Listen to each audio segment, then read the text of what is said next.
అంతరాయతిమిరోపశాంతయే శాంతపావనమచింత్య వైభవం తం నరం వపుషి కుంజరం ముఖే మన్మహే కిమపి తుందిలం మహః. శరణం కరవాణి శర్మదం తే చరణం వాణి చరాచరోపజీవ్యం కరుణామసృణైః కటాక్షపాతైః కురు మాం అంబ కృతార్థసార్థవాహం.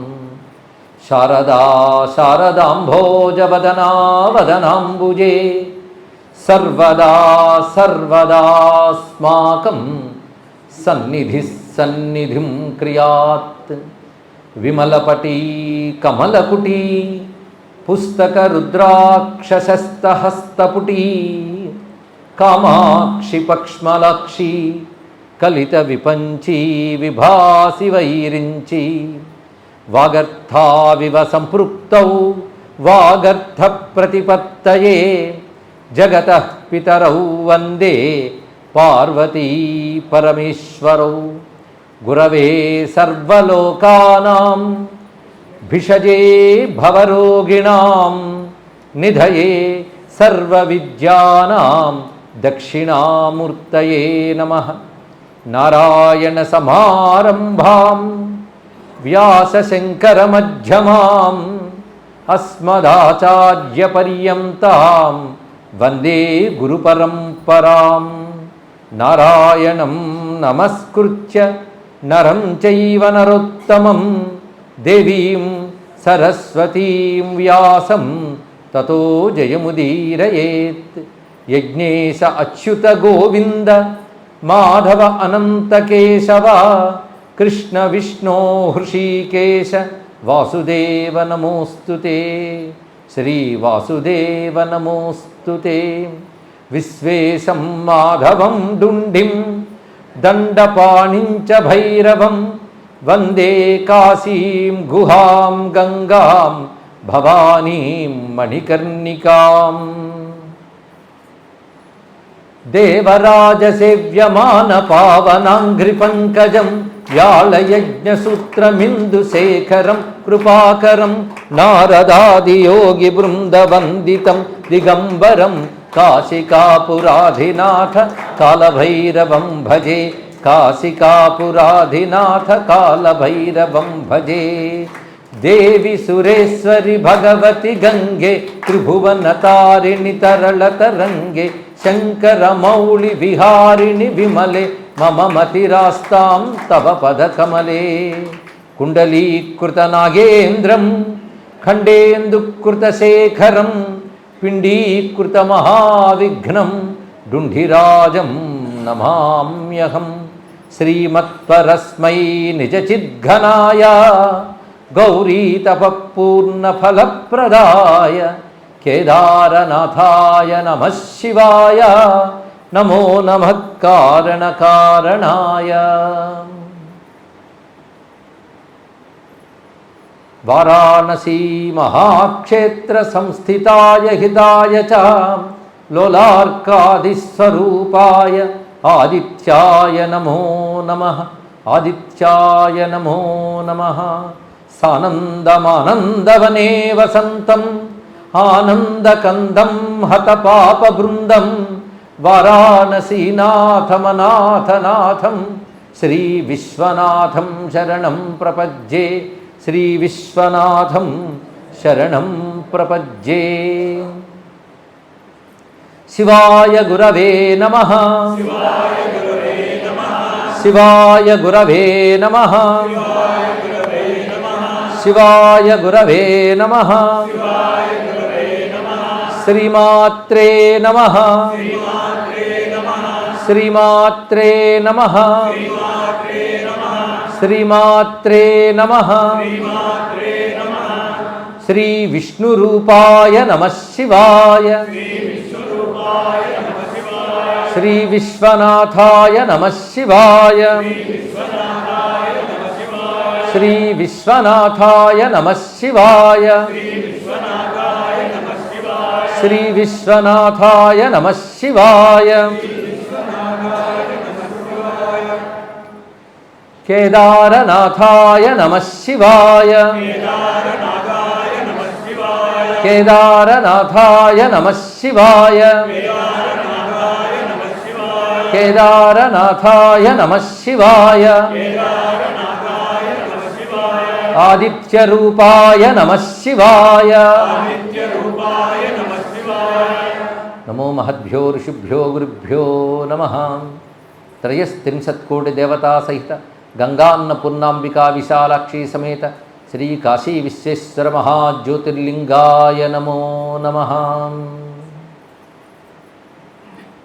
అన్నపూర్ణ విశాలాక్షి భవానీ సమేతుడైన శ్రీ విశ్వనాథస్వామి పాదపద్మాలకు నమస్కరిస్తూ కేదారేశ్వరుడికి అంజలిస్తూ స్వామి సన్నిధిలో చెప్పుకు వస్తున్న ఆదిత్య మహిమా వైభవ ప్రవచనంలో నిన్నటి రోజున మార్కండేయ పురాణం ఆధారంగా స్వామి యొక్క ఆవిర్భావం, అదే సమయంలో విశేషమైన అంశములు, స్వామి ఆరాధనా పద్ధతులు కొన్ని తెలుసుకున్నాం. ఉపాసనకు సంబంధించేటువంటి విషయములవి కొన్ని నామములతో కొన్ని శ్లోకములతో స్వామికి అర్ఘ్యము ప్రదానం చేయడం, నమస్కరించడం ఇత్యాది విశేషాల్ని కృష్ణ పరమాత్మ భవిష్యోత్తర పురాణంలో చెప్పిన అంశములు కూడా ప్రస్తావన చేసుకుంటూ వాటికి సంబంధించిన కొన్ని వైదికమైనటువంటి మంత్రములు ఉపనిషద్వాక్యములు కూడా అనుసంధానం చేసుకుంటూ వస్తున్నాం.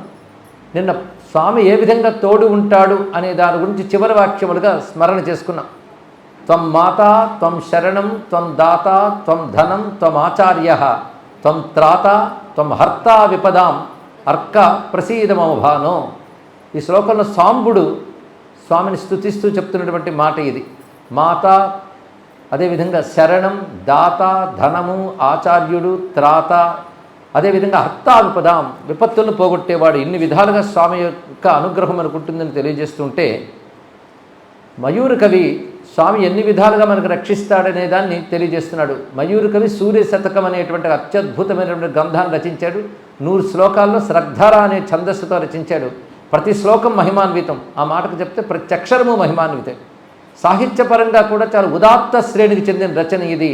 భారతదేశంలో అన్ని భాషల్లో దీని యొక్క ప్రభావం ఉన్నది. ఇంచుమించు ప్రతి భాషలో కూడా దీన్ని స్తుతిస్తుంటారు. కాంచీపురంలో కైలాసనాథ మందిరంలో కుడ్యాలపై ఆ రోజుల్లోనే చక్రవర్తులు ఉన్న రోజుల్లో ఈ శ్లోకాలను ఆ కుడ్యాలపై చెక్కి ఉంచారు. కొన్ని కాలగతులు దెబ్బతిన్నా కొన్ని శ్లోకాలు ఉన్నాయి. అలాగే దక్షిణాపథంలో ఎలాగో కాశ్మీర్ దేశం నుంచి ప్రసిద్ధి. కాశ్మీర్ దేశంలో శైవ సిద్ధాంతంలో సూర్యుడికి సంబంధించిన రచనలు ఉన్నాయని మనం చెప్పుకున్నాం. అక్కడి నుంచి సంస్కృత వాంగ్మయంపై దీని ప్రభావం చాలా ఉన్నది. దీన్ని అనుకరిస్తూ కొన్ని గ్రంథాలు కూడా వచ్చాయి. కూరనారాయణ కవి అనేటువంటి ఆయన దీన్ని అనుకరణగా సుదర్శన శతకం కూడా రచించారు శ్రద్ధరా ఛందస్సులో. అయితే దీన్ని బాగా అనుకరించడమే కాదు, ఇంచుమించు అనువదించిన ఒక తెలుగు ఆయన ఉన్నాడు. ఆయన పేరు శ్రీనాథ మహాకవి. ఆయన తన యొక్క గ్రంథాల్లో సందర్భానికి అనుగుణంగా ఈ శ్లోకాన్ని తెలుగు చేసి పెట్టాడు. పైగా ఈ శ్లోకాల పఠనంతో ఆరోగ్యాన్ని తెచ్చుకున్న అంశములు చాలా ఉన్నాయి. ఈ మయూర కవి రచించిన సూర్య శతకంలో శ్లోకముల చేత ఒకప్పుడు కాంచీ యతీంద్రుడి దగ్గరికి ఒక పండితుడు అతని మిత్రుడు వెళ్ళారు. ఆ పండితుడికి కాలగతిలో కళ్ళు కనబడకుండా పోయాయి. ఆ పరిస్థితిని చెప్పుకుంటూ ఉంటే స్వామివారు ఏం చెప్పారంటే పరమాచార్య వారు సూర్య శతకం పారాయణ చేయమని చెప్పగానే అప్పుడు పుస్తకం ఇంత విరివిగా దొరికేది కాదు. గ్రంథాలయానికి వెళ్ళి తీసుకుని రోజు వినేవాడు. ఆయన అంధుడు కనుక చదివే అవకాశం లేక మిత్రుడి ద్వారా వినేవాడు.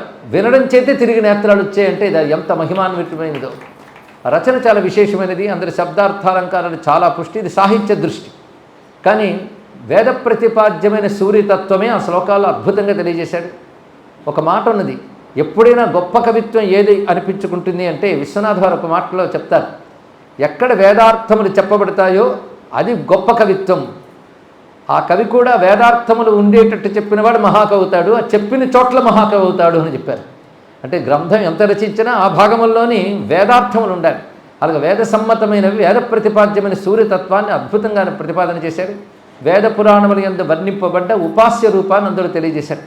ఆయన సూర్య భగవానుడు ఎన్ని రకాలుగా ఉంటాడనే దాన్ని తెలియజేస్తూ ఒక గొప్ప శ్లోకాన్ని ఇచ్చారు. మన 100 శ్లోకాలు ఎలాగో చెప్పుకోలేం, కానీ సందర్భానికి అనుగుణంగా అక్కడక్కడ తలంచుకుంటున్నాం.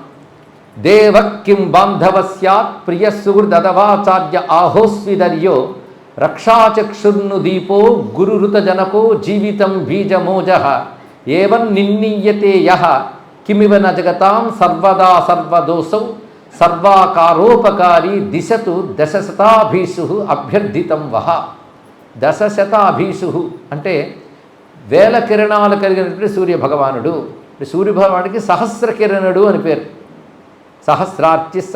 సహస్రార్చి అనే మాట కూడా ఉంది. సహస్రార్చులు అంటే వెలుగులు, అవే కిరణాలన్న.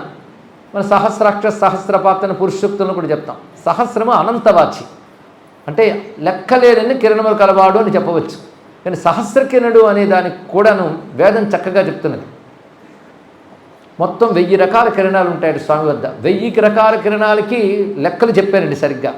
అవి హిమసర్జన కిరణములు, ఘర్మసర్జన కిరణములు, అలాగే వర్షసర్జన కిరణములు. ఇవి 3 రకాలుగా ఉంటాయి. అందులో హిమసర్జన కిరణములు 300 ఉంటాయి, ఘర్మసర్జన కిరణములు 300 ఉంటాయి, అంటే 600 అయ్యి అక్కడికి. ఇక వర్షసర్జన కిరణములు మాత్రం 400 ఉంటాయన్నారు. అంటే 1000 కిరణాలు. 1000 కిరణాల్లో మళ్ళీ వాటిలో విభాగాలు చేశారు. ఆ 300లో ఒక్కొక్క 100కి ఒక పేరుంది. అంటే ఎంత ఆలోచన చేసి చెప్పారు చూడండి. కానీ 1000 కిరణాలంటే ఏదో అనంతమైన హస్తములు ఉన్నవాడని మాత్రమే కాకుండా ఈ 1000 కిరణాలతో ఒక్కొక్క ఋతువులో కొన్ని 100 కిరణాలు చొప్పున పనిచేసి ఋతువుల్ని కలిగిస్తున్నాడు. హిమసర్జన కిరణాలు 300 రకాలు ఉంటాయి. అంటే హిమ సంబంధమైన ఋతువులు ప్రారంభమై తిరిగి పూర్తయ్యే వరకు అవి క్రమంగా పెరుగుతూ క్రమంగా తగ్గే దశలో ఆ 300 కిరణాలు పనిచేస్తాయి. దానివల్ల హిమసర్జనము అంటే శీతమును కలిగించేటువంటి ఆ కిరణములు. అదేవిధంగా ఘర్మసర్జనము, ఘర్మము అంటే ఉక్కపోత, వేడిమి ఇత్యాదులు, అవి కలిగించే కిరణములు 300. వాటి వివరాలు కూడా స్పష్టంగా శాస్త్రం చెప్తున్నది ఇక్కడ. ఇక వృష్టిని కురిపించే వృష్టి సర్జన కిరణములు లెక్క కడితే అవి మొత్తం 400. ఇవి సహస్ర కిరణుడు అని. అంటే స్వామి చూడడానికి అందరికీ ఒకలా కనబడుతున్నప్పటికీ కూడా ఒక్కొక్క కాలమునందు ఒక్కొక్క విధంగా ఆయన పనిచేస్తున్నాడు. కానీ ఏ ఏ మాసముల్లో ఏ ఏ శక్తులతో ఎలా పనిచేస్తాడో కూడా వేదము చెప్తుంటే దాన్ని అనుసరించి పురాణములు వర్ణిస్తున్నాయి. ఇంచుమించు అన్ని పురాణాలు సూర్య భగవానుడి గురించి వర్ణించారు. రథము గురించి కానీ, మండలము గురించి కానీ, కిరణముల గురించి కానీ, ఇవన్నీ అందమైన భావాలు. అందుకే 10 శతాభీషు అంటే 1000 చేతుల వాడు అయినటువంటి స్వామి మనకు అభ్యర్థితములు ఇచ్చుగాక, అంటే కోరుకున్నవన్నీ ఇచ్చుగాక. ఎందుకంటే గొప్ప గొప్పవన్నీ మాట్లాడతాం కానీ ఆ గొప్పవన్నీ చెప్పడానికి యోగ్యుడైన వాడు సూర్య భగవానుడే. ఒకటి దేవ, ఆయనే దేవుడు. దేవులు అని మన దేవతలను చాలామందిని అంటాం, కానీ వాళ్ళందరూ కనబడట్లేదు. కానీ శాస్త్రంలో చెప్పారు కనుక విశ్వసించి శ్రద్ధతో ఆరాధిస్తున్నాం. కానీ దేవతలు అంటే ప్రకాశ స్వరూపులను తీసుకుంటే ఈయన కంటే ప్రకాశ స్వరూపుడు ఎవరు? అందుకే ఈయనే దేవ. రెండవది బాంధవ, సూర్యుడు నిజమైన బంధువు. మనకి బంధువు కూడా అంత అట్టి పెట్టుకోండి, మనల్ని అంత అంటి పెట్టుకుంటాడు, అంత గమనించుకుంటాడు, కనిపెట్టుకుంటాడు కనుక ఈయనే గొప్ప బంధువు. ఇక ప్రియ, మనకి ప్రియమైనవాడు. ప్రియమైనవాడు అంటే ఆనందకారకుడు అని అర్థం. ఇక్కడ సూర్యుడే ఆనందకారకుడు. ఇక సుహృత్, మిత్రుడు. ఒక మిత్రుడు ఎన్ని చేయాలో అన్నీ చేస్తుంటాడు. ఆయన పేరు కూడా మిత్ర అని ఉంది కదా. సూర్యుని నామంలో మిత్రనామం ఒక నామం ఉంది, కానీ మిత్రుడు ఆయన అని చెప్పారు ఇక్కడ. అదేవిధంగా ఆచార్య, ఆచార్యుడైన గురువు. గురువుగా ఎందరిని అనుగ్రహించాడో మనం చెప్పుకున్నాం. సూర్యుడిని గురుభావంతో చూస్తే గురువుగా. ఆచార్యుడు అంటే ఇక్కడ శాస్త్రమును మనకు బోధించువాడు. అంటే గురు శబ్దం మరొక చోట కూడా వాడతారు, కానీ ఇక్కడ అందుకే ఇక్కడ ఆచార్య అని చెప్పారు. ఇక్కడ అర్యహ తర్వాత మాట. అర్యహ అనే మాటకి గొప్ప ఆవిర్భావం, పుట్టుక కలిగిన వాడు. గొప్ప పుట్టుక కలిగిన వాడు అని ఒక అర్థము, పూజ్యుడు అని ఒక అర్థం. ఆయన గొప్ప పుట్టుక. ఎలా పుట్టాడో మనం చూసుకున్నాం. 2 రకాల ఆయన ఆవిర్భావాలు మనం తెలుసుకున్నాం. బ్రహ్మదేవుడు ఎదురుగా సమస్త వేదమంతర్ రాసి ఒక కాంతిపుంజంగా రావడం ఒకటి, అదేవిధంగా అదితీదేవి గర్భంలో ఉద్భవించడం. ఈ 2 కూడా అర్యహ అనే మాటకు సరిపోతుంది. రక్ష, ఆయన రక్షగా ఉన్నాడు. ఇంకొకటి చక్షు, కన్నుగా ఉన్నాడు.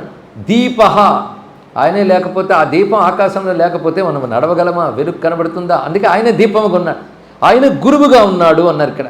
ఇక్కడ గురువు, అక్కడ ఆచార్యుడు అని చెప్పారు. ఇక్కడ గురువుగా చెప్పినప్పుడు శాస్త్రాలను బోధించేటువంటి ఆచార్య అటుంటే గురువుగా మనకు జ్ఞానప్రదాయకుడుగా ఉంటున్నాడు. అంటే విద్యలనిచ్చేవాడు, జ్ఞానప్రదాయకుడిని విభాగం చేసుకుని చూడొచ్చు ఇక్కడ. కానీ గురువుగా ఉన్నాడు. అంతే కదా, జనకహ, మనకు తండ్రిగా కూడా ఆయన ఉన్నాడు. తండ్రి అంటే మనకు మూలమైన వాడు. తండ్రి ఎన్ని విధాలు ఆదుకుంటాడో అన్ని విధాలు ఆదుకునేవాడు ఆయన ఇక్కడ.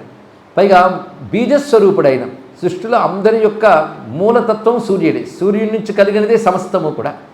అందుకే బీజము ఆయనే, జీవితము ఆయనే. జనకుడు, జీవితము, బీజము. ఇక ఓజహ, ఓజహ అంటే బలం. ఇది ఏ బలాన్ని ఓజహ అనాలి అంటే మహానుభావుడు శంకర భగవత్పాదులు చెప్తారు. అది జగద్విధారణ సామర్థ్యం అన్నారు. సమస్త జగత్తుని భరించగలిగే బలాన్ని ఓజస్సు అన్నారు. ప్రతి వాళ్ళు ఓజోరూప ధాతువు ఉంటుంది, అదే ప్రధానమైన బలాన్ని ఇస్తుంది శరీరానికి. కానీ జగత్తుకే ఓజస్సు అయినా, అందుకే ఓజహ. ఇలా లెక్క కట్టి చూస్తుంటే ఇప్పుడు ఎన్ని వచ్చాయంటే దేవత, బంధువు, ప్రియుడు, సుహృత్తు, ఆచార్యుడు, అర్యహ, అదేవిధంగా రక్షకుడు, నేత్రమైనవాడు, దీపమైనవాడు. ఇక జనకుడు, తండ్రి, జీవితము, జన్మమూలమైన బీజము. ఇలాగ ఎవరాన్ని నిర్ణయిస్తూ ఉంటే నీకంటే ఎవడు కనబడతాడయ్యా? ఈ చెప్పిన వాటన్నిటికీ ఇప్పటికి 13 అయ్యాయి ఇవి. ఎవరు నిన్నియ్యతే యహ కిమవనగతాం, నువ్వే. ఎందుకంటే సర్వదా సర్వదోషం, సర్వదా ఎల్లవేళల ఎందు సర్వద అన్నీ ఇచ్చేవాడు నువ్వు. అంతేకాదు సర్వాకారోపకారి, అన్ని విధాలా ఉపకారం కలిగించేవాడు నువ్వు. ఈ సర్వదా సర్వాకారోపకారి కలిపితే మొత్తం 15 అయ్యాయి. ఇన్ని రకాలుగా మా అభీష్టాలు నెరవేర్చేవాడు నువ్వు అని స్వామిని ఎలా చూడాలో చెప్తున్నారు. అంటే ఒక్కొక్కప్పుడు మనల్ని ఆదుకున్నా మనం తెలుసుకోలేక బతికేస్తుంటాం. ఇది ఎలాంటిదంటే, ఒక పిల్లవాడికి పిచ్చి పట్టింది అనుకోండి, వాడికి తల్లిని కూడా తల్లిగా గమనించలేడు, తల్లి ఇచ్చే రక్షణ పట్టించుకోడు. కానీ తల్లి మాత్రం పట్టించుకుంటుంది. వాడు పిచ్చివాడు కనుక అమ్మవు కావు పో అంటాడు దగ్గరికి వస్తే. పిచ్చివాడు ఎలాగైతే ఆమెలో ఉన్న అమ్మతనాన్ని గుర్తించలేడో, సాధారణ జనులు సూర్యుడిలో ఉన్న దైవత్వాన్ని అలాగే తెలుసుకోలేకపోతున్నారు. ఒక్కసారి ఆయన దైవత్వాన్ని తెలుసుకుంటే ఎన్ని విధాలుగా ఆదుకుంటున్నాడని మనసు ఆర్ద్రమైపోయి మహానుభావుడైన మయూర కవి ఇంత చక్కగా భావన చేశాడు. అందుకే సూర్యునిపై ఆయన అద్భుతమైన స్థుతిని రచించడానికి కావాల్సిన శక్తి కూడా సూర్య భగవానుడు ఇచ్చారు. ఒక కథ చెప్తారు దీని గురించి. ఆయనకి ఒక అనారోగ్యం ఏదో వస్తే తాడుతో తనను తాను కట్టుకుని సూర్యుడిని చూస్తూ ఒక్కొక్క పద్యం చెప్తూ ఉంటే ఒక్కొక్క పద్యానికి తాడు తెగడం మొదలుపెట్టి మొత్తం 100 పద్యాలకి తాడు తెగి మొత్తం అనారోగ్యం పోయిందని కూడా కథ చెప్తారు. మహిమా ప్రతిపాదకమైన కథ కనుక ఎవరికి కొందరికి ప్రమాణం కావచ్చు, కొందరికి ప్రమాణం కాకపోవచ్చు. కానీ నేటికి సూర్య శతక పారాయణ వల్ల అద్భుతమైన ఫలితాలు పొందుతున్న వారు చాలామంది ఉన్నారు నేటికి కూడా. అందుకు ఒక ఉదాహరణ మనం పరమాచార్య వారు చెప్పుకున్నాం. అయితే ఇదే భావాన్ని తీసుకొని సూర్యుడు ఎలా మనల్ని ఆదుకుంటున్నాడని చెప్తూ సాంబుడు మరొక అద్భుతమైన భావాన్ని చెప్తున్నాడు. ఇందాక త్వమ్మాతాత్వం శరణని చెప్పిన ఆయనే మందాక్రాంతం అనే ఛందస్సులో 50 శ్లోకాలు స్వామిపై రచించాడు. అందులో మరొక భావం చెప్తున్నాడు. తామాసాధ్య శ్రియమిహ గృహే కామధేనుం ప్రవాసే ధ్వాంతే భాతిం ధృతమివ వనే యోజనే బ్రహ్మనాడిం నావంచాస్మిన్ విషమ విషయగ్రాహ సంసార సింధో గచ్చేయం తే పరమమృతం యన్న శీతన్న చోష్ణం. ఈ సాంబుడి రచన మాత్రం మన మయూరుడి కంటే రచనలో సౌలభ్యం ఉంటుంది, అంత క్లిష్టత ఉండదు. కానీ భావరీత్యా మాత్రం చాలా గంభీరమైనటువంటి రచన ఇది. అంటే సామాన్యులకు అంత తేలిగ్గా అర్థమయ్యే విషయములు లేవు. కానీ యోగశాస్త్ర పరంగా, ఉపాసనా పరంగా చాలా లోతైన అంశములు 50 శ్లోకాల్లో చెప్పాడు. ఈ శ్లోకంలో కూడా సూర్యుడిని 3 విధాలుగా చూడాలంటాడు. ఒకటి బహిరాకాశంలో, ఇంకొకటి దహరాకాశంలో, మూడవది చిదాకాశంలో అని చెప్పాడు. 3 రకములుగా సూర్యభగవాన్ని దర్శించాలి. దహరాకాశంలో అంటే మనలో భగవంతుని చూడటమే అతి కష్టం అండి. బయట పెడితే మాత్రం చూస్తాం, కానీ లోపల చూడమంటే అలా వింటాం, కానీ లోపల చూసే ప్రయత్నం చేయం. ఎందుకంటే మనము అనే దాన్ని ఎన్ని రకాలుగా దేనికో అంటించుకుని అసలు మనం మర్చిపోయాం. కానీ అది చూడటం మహా కష్టం. అందుకు బహిరాకాశంలో ముందు చూడాలి, అది అందరికీ కనబడుతుంది. ఇంకోటి చిదాకాశం. ఇది దహరాకాశం హృదయంలో ఉన్నది, బహిరాకాశం బాహ్యంలో ఉన్నటువంటిది. చిదాకాశం అనేటువంటిది వీటికి కూడా అతీతంగా ఉన్నది. ఈ చిదాకాశాన్ని ఆధారం చేసుకుని పంచభూతాదులన్నీ ఉన్నాయి. ఈ చిదాకాశానికి మరొక పేరే పరమాత్మ. అయితే చిదాకాశం ఏది ఉందో అదే దహరాకాశం ఉన్నది. ఇటువైపు బహిరాకాశంలో మన స్వామిని చూస్తున్నాం. ఈ మూడింటిని అన్వయించుకొని గమనించితే అది నిజమైన ఉపాసన. దీనికి పిండాండ బ్రహ్మాండ సమన్వయం అని కూడా ఉంటారు.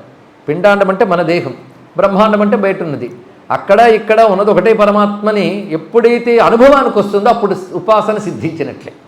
అంతవరకు అతని బాహ్య వస్తువు మన భక్తులం అనుకుంటాం, కానీ భక్తి లేకపోతే ఆయన దొరకడు. భక్తి వల్ల మనలోనే దొరుకుతాడు. అది దీని యొక్క తాత్పర్యం. ఈ విషయాన్ని ఇందులో చెప్తూ ముందుగా ఏం చెప్పారంటే, నిన్నుగానే ఆశ్రయిస్తే అది ఎలా ఉంటుందంటే, సూర్య భక్తులకి సూర్యుడు ఎలా ఉంటాడంటే ఇంట్లో సొమ్ములా ఉంటాడు అన్నారు. ఇంట్లో సొమ్ము అంటే ఎప్పుడు కావాలన్నా అప్పుడు తీసుకోవచ్చు కదా, ఎక్కడికి వెళ్ళి కష్టపడక్కర్లేదు. కనుకనే తాం ఆసాధ్య శ్రియమిహ గృహే, గృహమునందు సంపద వలె. అలాగే కామధేను ప్రవాసే, మన ఎక్కడికో బయలుదేరం, అది మన చోటు కాదు, మన చోటు కాని చోటు ఉంటే ప్రవాసం అంటారు. అలాంటి ప్రవాసంకి వెళ్ళినప్పుడు కామధేనువులో ఉంటాడు సూర్యభగవానుడు. కామధేను అంటే ఏది కోరుకుంటే ఇచ్చేది. ఎందుకంటే మనది కాని చోట మనకి ఏం సంపాదించగలమంటే మన చోట్ల ఏమైనా తెచ్చుకోగలం, మన ఇంట్లో మనం ఏమైనా తెచ్చుకోగలం స్వగృహంలో. ప్రవాసానికి వెళ్తే ఎలాగో అంటే సూర్యుడిని ఆశ్రయిస్తే నువ్వు ఆవును నీతో తీసుకెళ్ళక్కర్లే, ఎక్కడికి వెళ్ళినా ఆయన ఉంటాడు కనుక కామధేను వల్ల నిన్ను ఆదుకుంటాడు. కామధేను అంటే ఏ అభీష్టమైన ఇవ్వగలదు. అందుకే సూర్యుడు ఎక్కడుంటే అది మన చోటే అనుకోగలిగితే ఈ పృథ్వీ అంతా మనదే. ఆయన చూడగలిగితే చాలు. అది దుర్దినం అంటే దేన్ని అంటారు అంటే సూర్యుడిని కానీ ఒకరోజు మనం చూడలేకపోతే దాన్ని దుర్దినం అనాలి. సుదినం అంటే సూర్యుడు కనబడే రోజే సుదినం. అది మేఘాచ్ఛన్న దినాన్ని దుర్దినం అంటాం మనం ఇక్కడ. అంటే అర్థం ఏమిటి? సూర్యుడు అసలు కనబడకుండా ముసురు పట్టేస్తే ఆ రోజు మొత్తం మీద అప్పుడు దుర్దినం అని శాస్త్రం నిర్దేశించింది. అంటే సూర్యకిరణాల్లో ఏదో శక్తి ఉందండి. అదే మేఘములు కూడా ఆయన స్వరూపములే, తత్వత ఆలోచిస్తే అవన్నీ. కానీ సూర్యకిరణ స్పర్శ కానీ దేహానికి సోకినా, భూమికి సోకినా, ఇంటికి సోకిన శుద్ధి. సూర్యకిరణముల ఎందు ఉన్న శక్తి చాలా విశేషం. అందుకే ఆ కిరణ స్పర్శ శుద్ధినిస్తుంది. అంటే స్నానాల గురించి చెప్తూ ఆతపస్నానం అనుకు స్నానం చెప్పారు. అంటే సూర్యకిరణాలు శరీరం మీద పడుతున్నట్టుగా నిలబడితే అదొక స్నానం, అది గొప్ప శుద్ధినిస్తుంది. ఆ భావనతో ఉండాలి. అలా మనం ఎక్కడికైనా స్నానం చేయడానికి అవకాశం లేని చోట్లు ఉన్నప్పుడు ఒక్కసారి సూర్యకిరణాలు ఎదురుగా నిలబడితే ఒక నమస్కారం చేసుకుంటే స్నానం చేసేటట్టు. పెద్దలు ఇంకో మాట చెప్తారు, కుడి చెవి మీద చెయ్యి పెట్టుకుని సూర్యభగవాన్ని చూస్తే స్నానం చేసినంత అన్నారు. ఎందుకంటే కుడి చెవి గంగా స్థానం, అటు సూర్యభగవానుడు, దానితో నువ్వు స్నానం చేసినట్లే. కనుక ఏమైనా అనుష్ఠానాలు చేసుకోవడానికి అవకాశం లేనప్పుడు ఇవి లభిస్తే స్నానం చేసి అనుష్ఠానం చేసినట్లే అని చెప్తారు. అందుకే కామధేను ప్రభాసే ధ్వాంతే భాంతి భాతి, చీకట్లో వెలుగు వంటివాడు. ఇక వనంలో ధైర్యం వంటివాడు అన్నారు. వనము అంటే ఎవరూ లేని అరణ్యాల్లో మనం చిక్కుకుపోతే అక్కడ కావాల్సిన ధైర్యం. కానీ సూర్యభగవానుడు కానీ ఆశ్రయిస్తే నువ్వు ఎవరూ లేని ఒంటరిగా ఉన్నప్పుడు కూడా ధైర్యంగా ఉండొచ్చు. ఎందుకంటే ఆయన నీకు తోడున్నాడు. కానీ సూర్యుడే నిజమైన తోడు. ఎవరైనా వదులుతారు కానీ సూర్యుడు వదులుతాడండి. అందుకే నిన్ను చూస్తూ బ్రతకాలి, నీ గురించి వింటూ బ్రతకాలి, నీ గురించి అంటూ బ్రతకాలి అంటూ వేదము సూర్యుడిపై ఎంత ప్రేమ కవిత్వం రాసిందో. ప్రేమ కవిత్వం అంటే భక్తి అని అర్థం, ఇంకోటి కాదు. ప్రేమ భగవంతుని ప్రేమనే భక్తి అంటారు కదా. కానీ వేదంలో సూర్యుడి గురించి ఎన్నెన్ని అందమైన మాటలు ఉన్నాయి. సూర్య ఆత్మ దృగీశ్వర అని మరొక చోట కనబడుతుంది. సూర్యుడు ఆత్మ, దృక్, ఈశ్వరుడు మూడు విధాలుగా అనుగ్రహిస్తాడన్నారు. సూర్యుడు ఆత్మగా ఉన్నాడు. ఎవరికి? అందరికీ. జగత తస్తుషశ్చ, స్థావరజంగమైన సర్వజీవకోటికి ఆయన ఆత్మగా ఉన్నటువంటి వాడు. అదేవిధంగా దృక్ అంటే చూపుగా ఉన్నటువంటి వాడు. చూపు మళ్ళీ రెండు రకాలు ఉన్నారు. ఒకటి మామూలుగా కంటికుండే చూపుకి సూర్యుడే అధిపతి అంటాం మనం. అంతేకాదు బుద్ధి మరొక చూపు, జ్ఞానం గొప్ప చూపు, అది కూడా ఆయన స్వరూపమే. ఇక ఈశ్వరుడు, ఈశ్వరుడు అనగానే మనం ఆశ్రయించవలసిన పరతత్వం ఈశ్వరుడేగా. ఈశ్వరుడిని ఏ అయితే లక్షణాలు చెప్పుకుంటున్నామో ఆ లక్షణాలు సూర్యుడి ద్వారా నిత్యం మనకు అనుభవానికి వస్తాం. అందుకు ఉపాసనలో కూడా ఏ మహావిశ్వాన్ని మనం ఉపాసించదలుచుకున్నామో అది మనకు ప్రత్యక్షం కానప్పుడు దాని యొక్క కొన్ని లక్షణాలు ఒక దాని యందు కనబడినప్పుడు దాన్ని ఉపాసించవచ్చు అంటారు ఇక్కడ. ఇది ప్రతీకలుగా చేయడం. అలాంటిది ఈశ్వరుడి లక్షణాలన్నీ సూర్యుడిలో మనం నిత్యం చూస్తున్నాం.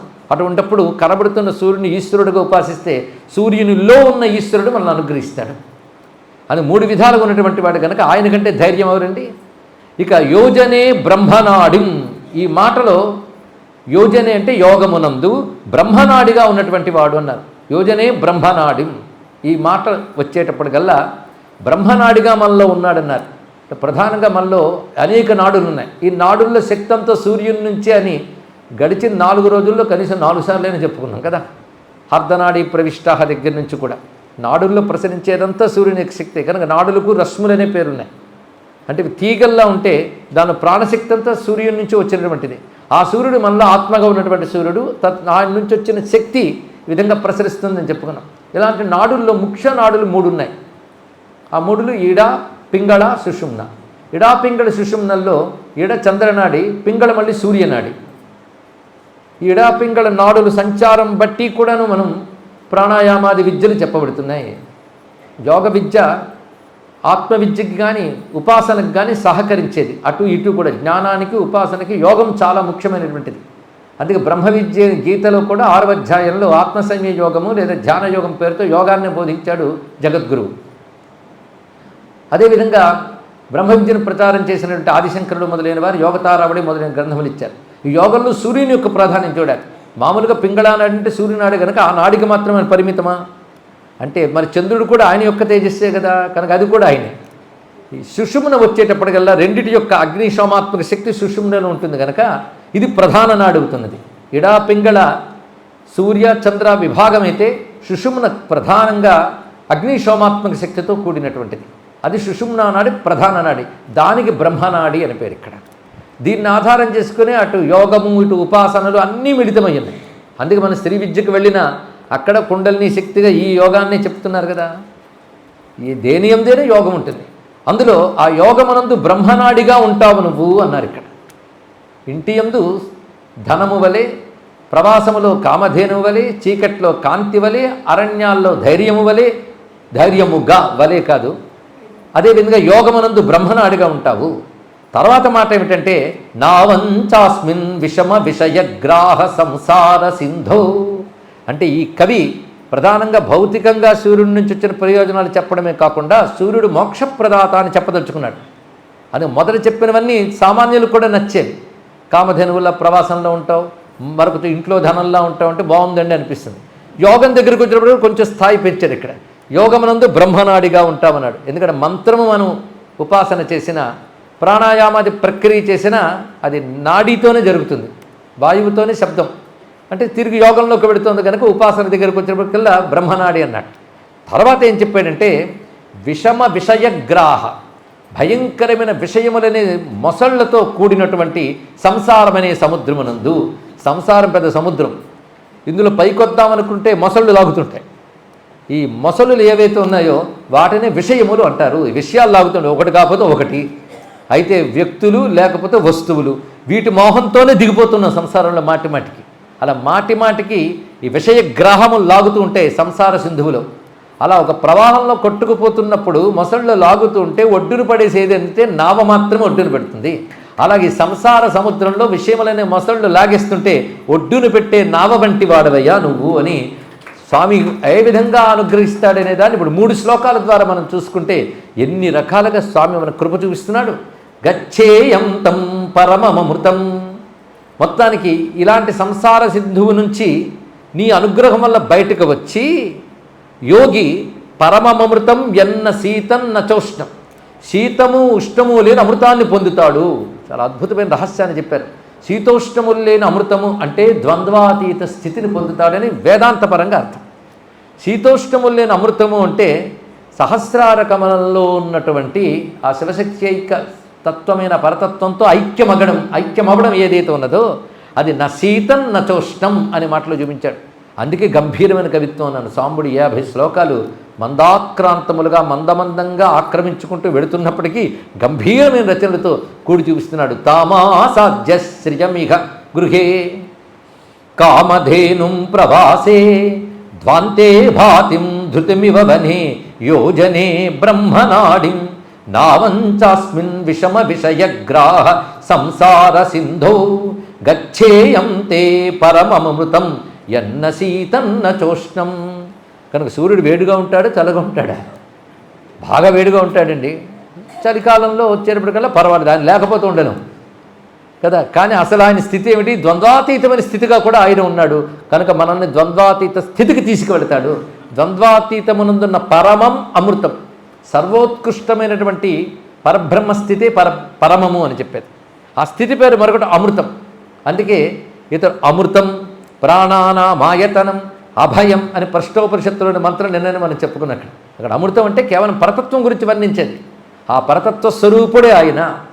ఐహికముకు కావలసినవి ఇస్తున్నాడు, పరమార్థానికి కావలసిన ఇస్తున్నాడు. అందుకు ఉపాసన 2 ప్రయోజనాలు, ఐహిక ప్రయోజనాలు, పరమార్థ ప్రయోజనం 2 ఇస్తుంది. ఐహిక ప్రయోజనంలో మళ్ళీ పరలోకం కూడా ఒక విధంగా ఐహికమనే చెప్పవచ్చు. జ్ఞాన మార్గంలోకి వెళ్ళేటప్పుడు ఇహలోకం పరలోకం అంటాం, కానీ పరలోకానికి వెళ్ళినప్పుడు పరం కూడా ఇహమే అవుతుంది. మరి కింద ఉన్నప్పుడు అంటాం అక్కడండి అని, అక్కడికి వెళ్ళేకి ఏమంటాం ఇక్కడండి అంటాం కదా. అక్కడికి వెళ్ళే వరకు అది అక్కడ అంటాం, అక్కడికి వెళ్ళి ఇక్కడే అంటాం కదా. కానీ పరలోకం కూడా అక్కడికి వెళ్తే ఇహమే అవుతుంది. కానీ అహికం అంటే అది రెండుటికి సంబంధించినవి. ఎందుకు 2 సుఖాలు శాశ్వతం కాదు. ఇహలోక సుఖాలు అంతా, పరలోక సుఖాలు అంతే. రెండింటికంటే అతీతమైనది పరమార్థం. కానీ ఇహలోక పరలోక సుఖాలు 2 ఇవ్వగలరు. అందుకే సూర్యుని యందు భక్తి కలిగి మన ఆరాధన చేస్తే ఐహిక సుఖాలు ఇస్తాడు. ఇంకా ఆయన ఉపాసన కొంతమేరకు చేయగలిగితే సూర్యలోకానికి చేరుకుంటాం. ఇంకా అంత ఉపాసన లేకపోయినా సూర్యభక్తి వల్ల ఇంద్రాది స్వర్గాది లోకాలు కూడా లభిస్తాయి. సూర్యలోకానికి పెడితే సగుణ బ్రహ్మలోకం, సూర్యలోక వర్ణన కూడా ఉన్నది. ఎలాగైతే అమ్మ భక్తులకు మణిద్వీపం, శివభక్తులకు కైలాసం, విష్ణు భక్తులు వైకుంఠం ఉన్నదో, పంచాయతనంలో సగుణ బ్రహ్మముగా ఉపాసింపబడే సూర్యునికి కూడా సూర్యలోకం ఒకటి ఉన్నది. ఆ సూర్యలోక వర్ణన కూడా శాస్త్రంలో చెప్పారు. సూర్యభక్తులు కూడా నిష్కామంగా సూర్యునందు భక్తి కలిగి ప్రేమగా ఆరాధిస్తే వారికి ఇక్కడే జ్ఞానాన్నిచ్చి జీవన్ముక్తినిస్తాడు. కానీ జ్ఞాన జీవన్ముక్తులు రాకుండా చక్కని భక్తితో శరీరం త్యజిస్తే వాడు సూర్యలోకానికి వెళ్తాడు అని పురాణములు ఎందు వర్ణించారు. ఆ సూర్యలోక వర్ణన చాలా విశేషమైనటువంటిది. మహ్యం దత్వా ప్రయాతం బ్రహ్మలోకం అని ఆయన్నే కదా ప్రార్థన చేస్తున్నాం మనం. అక్కడ బ్రహ్మలోకం అంటే సగుణ బ్రహ్మలోకము, దాన్ని ప్రాపింపజేస్తున్నాడు. అది ఇక్కడే పొందగలిగే స్థితి జీవన్ముక్తావస్థ, అది జీవన్ముక్తి. ఉపాసన వల్ల అది నిర్గుణ బ్రహ్మంగా లేదా సగుణ బ్రహ్మమును కూడా ఆ బ్రహ్మము యొక్క తత్వమైన ఉపాసన చేయగలిగితే వాడు చేరేది లోకానికి. అంతేగాని సూర్యారాధన చేస్తూ రోజు ఆదిత్యోదయం చదువుతున్న మాత్రాన సూర్యలోకానికి వెళ్ళిపోరు. పాపాలు పోతాయి, ఇక్కడ సుఖాలు వస్తాయి, తర్వాత కొన్ని పైలోక సుఖాలు రావచ్చు, మళ్ళీ జన్మిస్తాడు గొప్ప సంపదలతో. కానీ సూర్యునందు నిష్కామ భక్తి కలిగి ఆయన సగుణ బ్రహ్మమును ఆరాధన చేసినట్లయితే, నిష్కామంగా పరాభక్తి కలిగినట్లయితే వాడు సూర్యుని యొక్క లోకానికి చేరతాడు. అక్కడి నుంచి క్రమంగా ముక్తిని పొందుతాడు. దాన్ని క్రమముక్తి అంటారు. కానీ వెనక్కి తిరిగిరాడు. అంటే సగుణ బ్రహ్మముగా ఉపాసించినప్పుడు కూడా ముక్తి ఉంటుంది, కానీ దాన్ని క్రమముక్తి అంటారు. వాడు వెనక్కి తిరిగిరాడు. అయితే అక్కడి దాకా లేకుండా ఇక్కడే ఆయన బ్రహ్మజ్ఞానాన్ని ఇచ్చి జీవన్ముక్తులు కూడా చేస్తాడే. ఇది విషయంలో చెప్తున్నారు. అందుకే పరమార్థానికి కూడా సూర్యుడే, ఇహానికి పరానికి పరమార్థానికి కూడా. ఇప్పుడు ఇహము పరమ అన్నప్పుడు పరలోకమును ఉద్దేశంతో అన్నారు. ఇక్కడ ఇహలోక పరలోక పరమార్థములు మూడు ఇవ్వగలిగిన వాడు సూర్యుడే. అందుకే సూర్యారాధనకు సంబంధించి వేదం ప్రధానంగా చెప్తూ ఉంటే అది మనం చూస్తే అసలు సూర్యారాధన మాత్రమే ఉండేది అనిపిస్తుంది. అందుకే సౌరవాంగ్మయంలో అదే ప్రతిపాదన చేస్తారు వాళ్ళంతా కూడా. అది సూర్యుడే ప్రధాన దైవము, మీరు ఏ దేవతను చెప్పండి ఆయనే అని చెప్తూ. ఆ కారణం చేతనే గచ్చేయంతే పరమమృతం ఎన్న శీతన్న చోష్ణం. అయితే సూర్య ఉపాసనకు వచ్చేటప్పటికల్లా మనం మండలంలో పురుషుణ్ణి భావన చేస్తాం. అది హిరణ్మయ పురుష అని, బంగారు కాంతులతో ప్రకాశిస్తున్నటువంటి వాడు. అది రుక్మదేహం అని ఒక చోట చెప్పారు. రుక్మమన్న బంగారమే, బంగారు కాంతులతో బంగారు తేజస్సుతో ప్రకాశిస్తున్నటువంటి హిరణ్మయ పురుషుని మనం ఉపాసన చేస్తున్నాం. దీని అంతరాదిత్య ఉపాసన అని శాస్త్రం కూడా చెప్తున్నది. అది కూడా 3 చోట్ల ఉపాసన చెప్పారు. ఒకటి మండలంలో భావిస్తూ చేయడం, ఇది ఒక పద్ధతి అండి. దానికి కొన్ని విధానాలతో మన భావనతో చేస్తాం. ఇది ఆయనే మనకి అక్షియందున్నాడు, హృదయమనందున్నాడు అని కూడా భావించాలి. అక్షి, ఇది అక్షి విద్య దహర విద్య అని 2 మళ్ళీ ఉపనిషత్తులు కనబడుతున్నాయి. అక్షియందున్నాడు అంటే మళ్ళీ ఏ అక్షియందు? 2 కళ్ళల్లో సూర్యుడు కాంతి ఉంటేనే మనం దేన్నైనా చూడగలం. మామూలుగా చెప్పేటప్పుడు కూడా ఒక్కొక్క ఇంద్రియానికి ఒక్కొక్క అధిదేవతని చెప్తూ కంటికి సూర్యుడు అధిదేవత అని చెప్తారు. ఇక్కడ విరాట్ పురుషుడి యొక్క నేత్రము నుంచే సూర్యుడు వచ్చారు అని కూడా మనం చూస్తున్నాం. ఇక్కడ అసలు విరాట్ పురుషుడే సూర్యుడు అంటుంది సౌరమతం. విరాట్ పురుషుడే సూర్యుడిగా ఉంటూ సూర్య మండలముగా తన కన్నుని చూపించాడు అన్నారు. ఇక్కడ అసలు భగవంతుడు కన్నుతోనే అన్నీ చేసేస్తాడు అవును కదా. అందుకే కటాక్షించవయ్యా అంటాం, కానీ ఇది చెయ్యవయ్యా నన్ను అని చూస్తే చాలు అన్నీ జరిగిపోతాయి. ఇక్కడ చూపుతోనే అన్నీ చేస్తాడు కదా భగవానుడు. పైగా ఆయన చూపు ఎలాంటిదంటే దయారసంబు కృపారసంబు పై జల్లెడివాడు అంటున్నాం కదా. కన్నుల నుంచి ఏం కురిపిస్తుంది? దయ కురుస్తుంది. మరి అంటే ఆయన కన్ను సూర్యుడు అయినప్పుడు సూర్యుడి నుంచి ఏం కురవాలి? దయే కురుస్తుంది. కానీ సూర్యుని నుంచి మనకు వస్తున్నదంతా పరమాత్మ యొక్క దయయే సూర్య రూపంలో వస్తున్నది అని మనం భావన చేసుకుంటూ అక్షయందు, అది ఏ అక్షయందు చేయాలంటే దక్షిణాక్షయందు సూర్యుడిని ఉపాసించే ప్రక్రియ కూడా చెప్పారండి శాస్త్రంలో. ఇవన్నీ వినడం వరకే, అంటే అలా ఉన్నాడని తెలుసుకుని భక్తి కలిగితే చాలా, అంత మేరకే చెప్తున్నాయి ఇక్కడ. ఆ ప్రక్రియలు మళ్ళీ గురువులను ఆశ్రయించి తెలుసుకోవాల్సినవే. కుడి కన్ను మధ్య భాగంలో అంటే నల్లని గుడ్డు లోపల ఉన్న తెల్లని భాగం అత్యంత సూక్ష్మం, అక్కడ సూర్యుని యొక్క తేజస్సు ఉంటుందని సూర్యభగవాన్ని భావించడం దక్షిణాక్షి, అక్షి విద్య అంటారు దాన్ని. ఇంకొకటి హృదయమునందు, 3 యందు భావించడం. అదే ఒకే శ్లోకంలో మొదటి రోజు చెప్పుకున్న అదే సారశ్లోకం, అది సూర్యోపనిషత్తులో చెప్పబడుతుంది. అదే కృష్ణ పరమాత్మ భవిష్యత్తు పురాణంలో ఆ శ్లోకాన్ని యథాతథంగా చెప్పాడు. ఇక్కడ ఉపనిషత్తులు చెప్తున్న శ్లోకాన్ని, అది సూర్యాద్భవంతి భూతాని సూర్యేణ పాలితాని వై సూర్యే లయం ప్రాప్నువంతి ఎస్ సూర్య సోహమేవత. ఆ చివరి వాక్యం చాలా ముఖ్యం. ముందు ఏం చెప్పాడు? సృష్టి స్థితి లయ కారకుడెవడో ఆ బ్రహ్మము, అదే నేను. మొత్తం ఈ వాక్యంలో అహం బ్రహ్మాస్మి ఉంది. బ్రహ్మం అంటే ఎవరు? సృష్టి స్థితిలో ఈ కారకుడు అంటే జన్మాద్యస్య యతః అని బ్రహ్మసూత్రాల్లో సూత్రం చెప్పేశాడు. ఎవరి నుంచి సృష్టి స్థితులు జరుగుతున్నాయో అతడు ఎవరు? యహ, ఎవడైతే ఉన్నాడో సహ, యహ ఎవడో సహ అతడు, సూర్య అదే అహమేవచ, అది నేనే. ఎస్ సూర్య సోహమేవచ అన్న సోహం శబ్దం కూడా అక్కడ వాడబడుతుంది. ఇక్కడ ఈ వాక్యాన్ని తీసుకుని మనలో సూర్యుడు ఉన్నాడు. ఆ మాటకు వస్తే నేను నువ్వు అనగలుగుతున్నావంటే లోపల ఉన్న చిత్సూర్యుడి వల్లనేనయ్యా. ఇదే సాంబుడు ప్రతిపాదన చేసినటువంటి సిద్ధాంతం. ఆ చిత్సూర్యుని తెలుసుకోవడానికి ఒక చిన్న ఉదాహరణ. మనలోనే సూర్యుడు ఉన్నాడు, మనమే సూర్యుడు అనుకోవడం గొప్ప ఉపాసన అండి. దీన్ని మన సోహం భావేన పూజ చేద్దంటాం. కానీ అంత తేలిగ్గా రాదు ఇది. అందుకే భావనతో తెచ్చుకోవాలి. అహమిచ్చేవి విభావయే భవాని అనే మాట కూడా అలాగే చెయ్యండి అయ్యా అని చెప్పాడు. కానీ మనం ధ్యాన శ్లోకంలో అనుకుంటున్నాం. కానీ సోహం భావేన. ఎందుకంటే ఎంతవరకు నువ్వు ఉపాసించే దేవతనికి వేరు అనుకుంటావో అంతవరకు నువ్వు పశువే అని ఉపనిషత్ మాట చెప్తుంది. అందుకు అభేద భావనతో చేయగలగాలి, ఆ స్థితికి రావాలి. అందుకే ఇన్ని తెలుసుకుంటున్నది నేననే చైతన్యం అయితే ఆ చైతన్యం భగవంతుడు, ఆ చైతన్యమే నువ్వు ఉపాసిస్తున్న సూర్యుడు. అలా చూస్తే నీ శరీరంలో సప్తాశ్వాలు కనబడతాయి, నీ శరీరంలో ద్వాదశాదిత్యులు కనబడతారు. అంటే సప్తాశ్వాలని ద్వాదశాదిత్య రూపాలతో నడిపేవాడు ఎక్కడ కనబడుతున్నాడు? నీలోనే కనబడుతున్నాడు.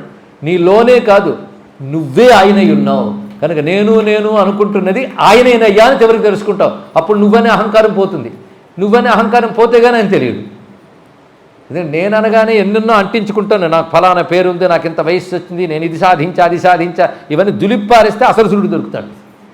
అంటే చూసారు, ఉపాసన కూడా విచారణ దశలోకి తీసుకెళ్ళి తీసుకెళ్తుందో అలా చూడమని చెప్తారు. అలా చూడగలిగే వాళ్ళు కొంతమంది ఉన్నారండి, లేక కాదు. అయితే ఇలా చెప్తూ ఉంటే కంటే ఏదైనా కథ చెప్తే బాగుంటుంది కదా అంటే, ఒకప్పుడు అరుణాచలంలో రమణ మహర్షి దగ్గర జగదీశన్ అని ఒక ఆయన ఉన్నాడు. ఆయన స్వయంగా రాసుకున్నాడు, ఇది ఇంగ్లీష్లో వచ్చింది కూడా. జగదీశన్ అని ఒక ఆయన ఆయనతో పాటు సేవ చేస్తూ ఉండేవాడు. ఒకరోజు మధ్యాహ్నం ఉన్నట్టుండి రమణుల వారు ప్రదక్షిణకి వెళదామన్నారు, అరుణగిరికి ప్రదక్షిణకి. ఆయన బయలుదేరితే ఇతను బయలుదేరమన్నాడు. ఆయనకేం పోయి ఆయన వెళ్తాడు. అయితే ఆయనకు నియమం ఉంది, ప్రదక్షిణకి వెళ్ళినప్పుడు కాళ్ళకి చెప్పులు వేసుకోండి. ఎవరు? రమణ మహర్షి. ఎందుకంటే ఆయన దృష్టిలో అరుణగిరి కాదు, శివుడే. ఆయనక అరుణాచలుడు శివుడే. అందుకే శివుడి చుట్టూ కాళ్ళకి చెప్పులు వేసుకు వెళ్ళరు, అది నియమం. కొన్ని నియమాలు ఉన్నాయి. కాశీలో తిరిగే వాళ్ళటప్పుడు కాళ్ళకి చెప్పులు వేసుకోకూడదు, అదొక నియమం, శాస్త్రమే చెప్పింది. బ్రహ్మాదులకు కాశీ పాదచారమ గాని ఒక్క మర్యాద లేదెక్కిరింత అంటాడు శ్రీనాథ మహాకవి. అదే మాట చెప్తుంది ఇక్కడ. ఎక్కిరింత అంటే వాహనములు, వాళ్ళు వాహనాలు ఎక్కరు. వాళ్ళు కూడా పార్క్ చేసుకుని ఎక్కడో వాళ్ళ వెహికల్స్ చెప్పులు కూడా వదిలి నడుస్తారట కాశీలో. ఎందుకంటే కాశీ జ్యోతిర్మయం. అలాగే అరుణగిరి కూడా అటువంటిదే. అది ప్రదక్షిణ చేయరు, చెప్పులతో ప్రదక్షిణ చేయకుండా పెడతారు. అది మండు వేసవండి, అది మే నెల. పైగా ఆ తమిళనాడు దక్షిణాపథంలో వేడి అంతా ఇంత కాదు. ఆయన బయలుదేరిపోతే ఈయన్ని వెళ్ళమన్నాడు. ఈయన గుండె గుబేలు ఉంది, ఇదేమిటిది, ఏదో చల్లబడ్డాక వెళ్ళొచ్చు కదండి అన్నాడు. లేదు, ఇప్పుడే బయలుదేరదాం అన్నారు. ఆయనకు లేచిందే లేడికి పరుగు అన్నట్టు బయలుదేరిపోయాడు అక్కడ. ఈయనతో పాటు వెళుతున్నాడు, గురువుగారు కదా. వెళుతూ ఉంటే మధ్యలో ఇంకా నిలబడి నా వల్ల కాదండి అన్నాడు. ఎంతైనా శరీరం సహకరిస్తాను కదా. అప్పుడు ఒక చిన్న నవ్వు నవ్వి అక్కడేది ఉందో ఇక్కడ అదే ఉంది అని చెప్పారు స్వామివారు. చెప్పి ఒక మంత్రం చెప్తున్నాను చేయన్నారు, సూర్యోస్మి. అదే యస్ సూర్య సోహమేవచ, అదే మాట. ఎందుకంటే ఇంత ప్రవచనంలో మీరు ఏదో శ్లోకం చెప్పారంటే మన తలకు ఒక్కలే కూడా ఒక్క వాక్యం గుర్తుపెట్టుకున్న చాలు. యస్ సూర్య సోహమేవచ. అక్కడ సోహం శబ్దం కూడా సహ అహం. యహ సహ. యహ ఎవడు, సహ అతడు. అతడెవరు? అహం. యహ సహ అహం. ఆ మూడు ఎవరు? యహ సహ అహం. మూడు సూర్యుడే. ఇంకేది ఉందా? అది మాత్రమే. అది ఏవచ. మళ్ళీ ఆ మాట ఏవచ అని చెప్పడంలో ఇంకేముంది? అది మాత్రమే అని ప్రతిపాదన చేశారు ఇక్కడ. సూర్యోస్మి అనుకో అన్నారు. గురువుగారు చెప్పాను అనుకున్నాడు. ఇంకేది సూర్యోస్మి సూర్యోస్మి పెద్ద ఆయనంత భావన లేదు, ఆయన స్థితి లేదు. కానీ గురువు చెప్పగానే సూర్యోస్మి సూర్యోస్మి సూర్యోస్మి అని చేయగలిగితే హాయిగా నడవగలిగాడు. నడవగలగడమే కదా. ఆయన ఏం వాక్యం రాశారంటే, అప్పటి నుంచి ఎప్పుడైనా సరే ఏ మండు వేసవలైనా నేను ఎలాంటి సూర్యకాంతి ఉన్నప్పటికీ హాయిగా కాలుకి చెప్పులు కూడా లేకుండా నడవగలుగుతున్నాను అన్నాడు ఇక్కడ. అంటే అక్కడ వాడు ఇక్కడున్నాను ఇక్కడ భావించగలిగితే ఎక్కడైనా బాగుంటాం, అది తెలుసుకుంటే చాలు. కానీ పరమాత్మను హృదయంలో భావించమని చెప్పారు, అవునా లేదా? ఇక్కడ సూర్యమండలంలో ఎవడున్నాడో వాడు నా హృదయంలో ఉన్నాడని భావించడం చాలా విశేషమైన ఉపాసన. ఏ ఉపాసన అయినా ఇక్కడికి వచ్చినప్పుడే పూర్ణమవుతుంది. ఇక్కడ తెచ్చుకునే వరకు శాస్త్రం అన్నీ చెప్తుంది. ఇక్కడ ఆ సమన్వయమే ఉపాసన. బాహ్యంలో ఏది ఉన్నదో, వ్యాపించిపోయి ఉన్నదో, బాహ్యానికి దాటిపోయి కూడా ఏది ఉన్నదో అది ఇక్కడున్నది అని తెలుసుకుని అన్వయించుకోవాలి. అందుకే ధ్యానం మనకని కళ్ళు మూసుకుంటాం. ఆలయానికి వెళ్ళిన కళ్ళు ఎందుకు మూసుకుంటామంటే ఆ చూస్తున్న మూర్తిని ఇక్కడ అన్వయించుకోవాలి. అలాగని బాహ్యంగా చెయ్యకూడదని కాదు. దీని రెండింటిని అనుసంధానం చేసుకోవడం ముఖ్యమైనటువంటి అంశం. ఆ భావాన్ని ఇక్కడ చూస్తూ గచ్చేయం తం పరమమృతం ఎన్న శీతం నచోష్ణం. ఈ సూర్యోపాసనను కూడా ఉపనిషత్తుల్లో చెప్పడానికి కారణం ఇది. ఎందుకంటే అద్వైత స్థితిని చెప్పే ఉపనిషత్తు ఉపాసనను కూడా ఎందుకు చెప్తోంది? ఎందుకంటే రెండే చెప్పబడితే ఉపనిషత్తుల్లో. అంతకుముందు చెప్పిన యజ్ఞయాగాది క్రతువులంతా కర్మకాండాల్లో ఉంటాయి, వాటికి అనేక ప్రయోజనాలు ఉన్నాయి. కానీ ఉపనిషత్తుల్లో మాత్రం కేవలం బ్రహ్మము గురించి తప్ప మరొకటి చెప్పరు. ఆ బ్రహ్మము రెండు విధాలుగా చెప్తారు, సగుణ బ్రహ్మము, నిర్గుణ బ్రహ్మము. జ్ఞేయ బ్రహ్మము నిర్గుణము, ఉపాస్య బ్రహ్మము సగుణము. కానీ ఉపాసించడానికి సగుణ బ్రహ్మమునికి కావలసినవన్నీ ఉపనిషత్తుల్లోనే చెప్పారు. అయితే అక్కడ ఉపాసనలు అక్కర్లేదండి అంటే మరి చెప్పడం ఎందుకండి అని మనం అడగచ్చు. కొంతమంది ఏమంటారంటే ఉపనిషత్తుల్లో ఉపాసనలు చెప్తారు కానీ అసలు లక్ష్యం మాత్రం నిర్గుణ బ్రహ్మమే. అంటే ఇదెందుకు చెప్పారయ్యా అంటే క్రమముక్తికి ఇది, సద్యోముక్తి జీవన్ముక్తికి అది. కానీ ఇది లేనిది అది రాదు గనక ఉపాసనా మార్గం కూడా చెప్పారు ఇక్కడ అంటూ అద్భుతంగా వివరాలు చెప్తారు. వాటన్నిటి ఇలా అన్వయించుకుని చెప్తున్నాం. ఇలాంటి సూర్యుని ఉపాసన కోసం మనం తెలుసుకోవాల్సిన విషయములు ఏంటంటే సప్తాస్వరథమారూఢుడు అంటే 7 గుర్రాలు ఉంటాయి. అలాగే మండలము, అనూరుడనే సారథి, ఇవన్నీ వింటూ ఉంటాం మనం. ఆయనకున్న పగ్గాలు ఇవన్నీ ఏమిటి? ఇవి చూస్తుంటే హిందువులు భావుకతతో చెప్పిన కవిత్వం కాదు, ఇది ఉపాసించవలసిన స్వరూపం. ఇది సూర్యమండలంలో ఉపాస్య రూపముగా ఇలా ఉంటాడు. అది శాస్త్ర సహాయంతో మనం భావిస్తాం. ఉపాసనలో భావన ప్రధానంగా ఉంటుంది. దేన్ని భావించాలి? ఉన్నదాన్ని భావించాలి. లేనిదాన్ని భావిస్తే మనం మిచ్చలు వెళ్ళిపోతాం. కనుక ఉన్నదాన్ని భావించాలి. కనుకనే సూర్యుడిని భావించడం ఉపాసనలోకి ఇప్పుడు వెళుతున్నాం. అలా వెళ్ళడానికి మనం సహకరించేవి మయూర కవి రచన ఒకటి, అదేవిధంగా అప్పయ్య దీక్షితుల వారు రచించిన ఆదిత్య స్తోత్రరత్నం అనే గ్రంథం. ఆ మహానుభావుడు భారతదేశం చేసుకున్న పుణ్యాల ఫలంగా వచ్చినవాడండి. ఎప్పటికప్పుడు వస్తూ ఉంటారు మహాత్ములు ఈ దేశానికి, అది గొప్ప విషయం. ఆయన 16వ శతాబ్దానికి చెందినటువంటి వాడు.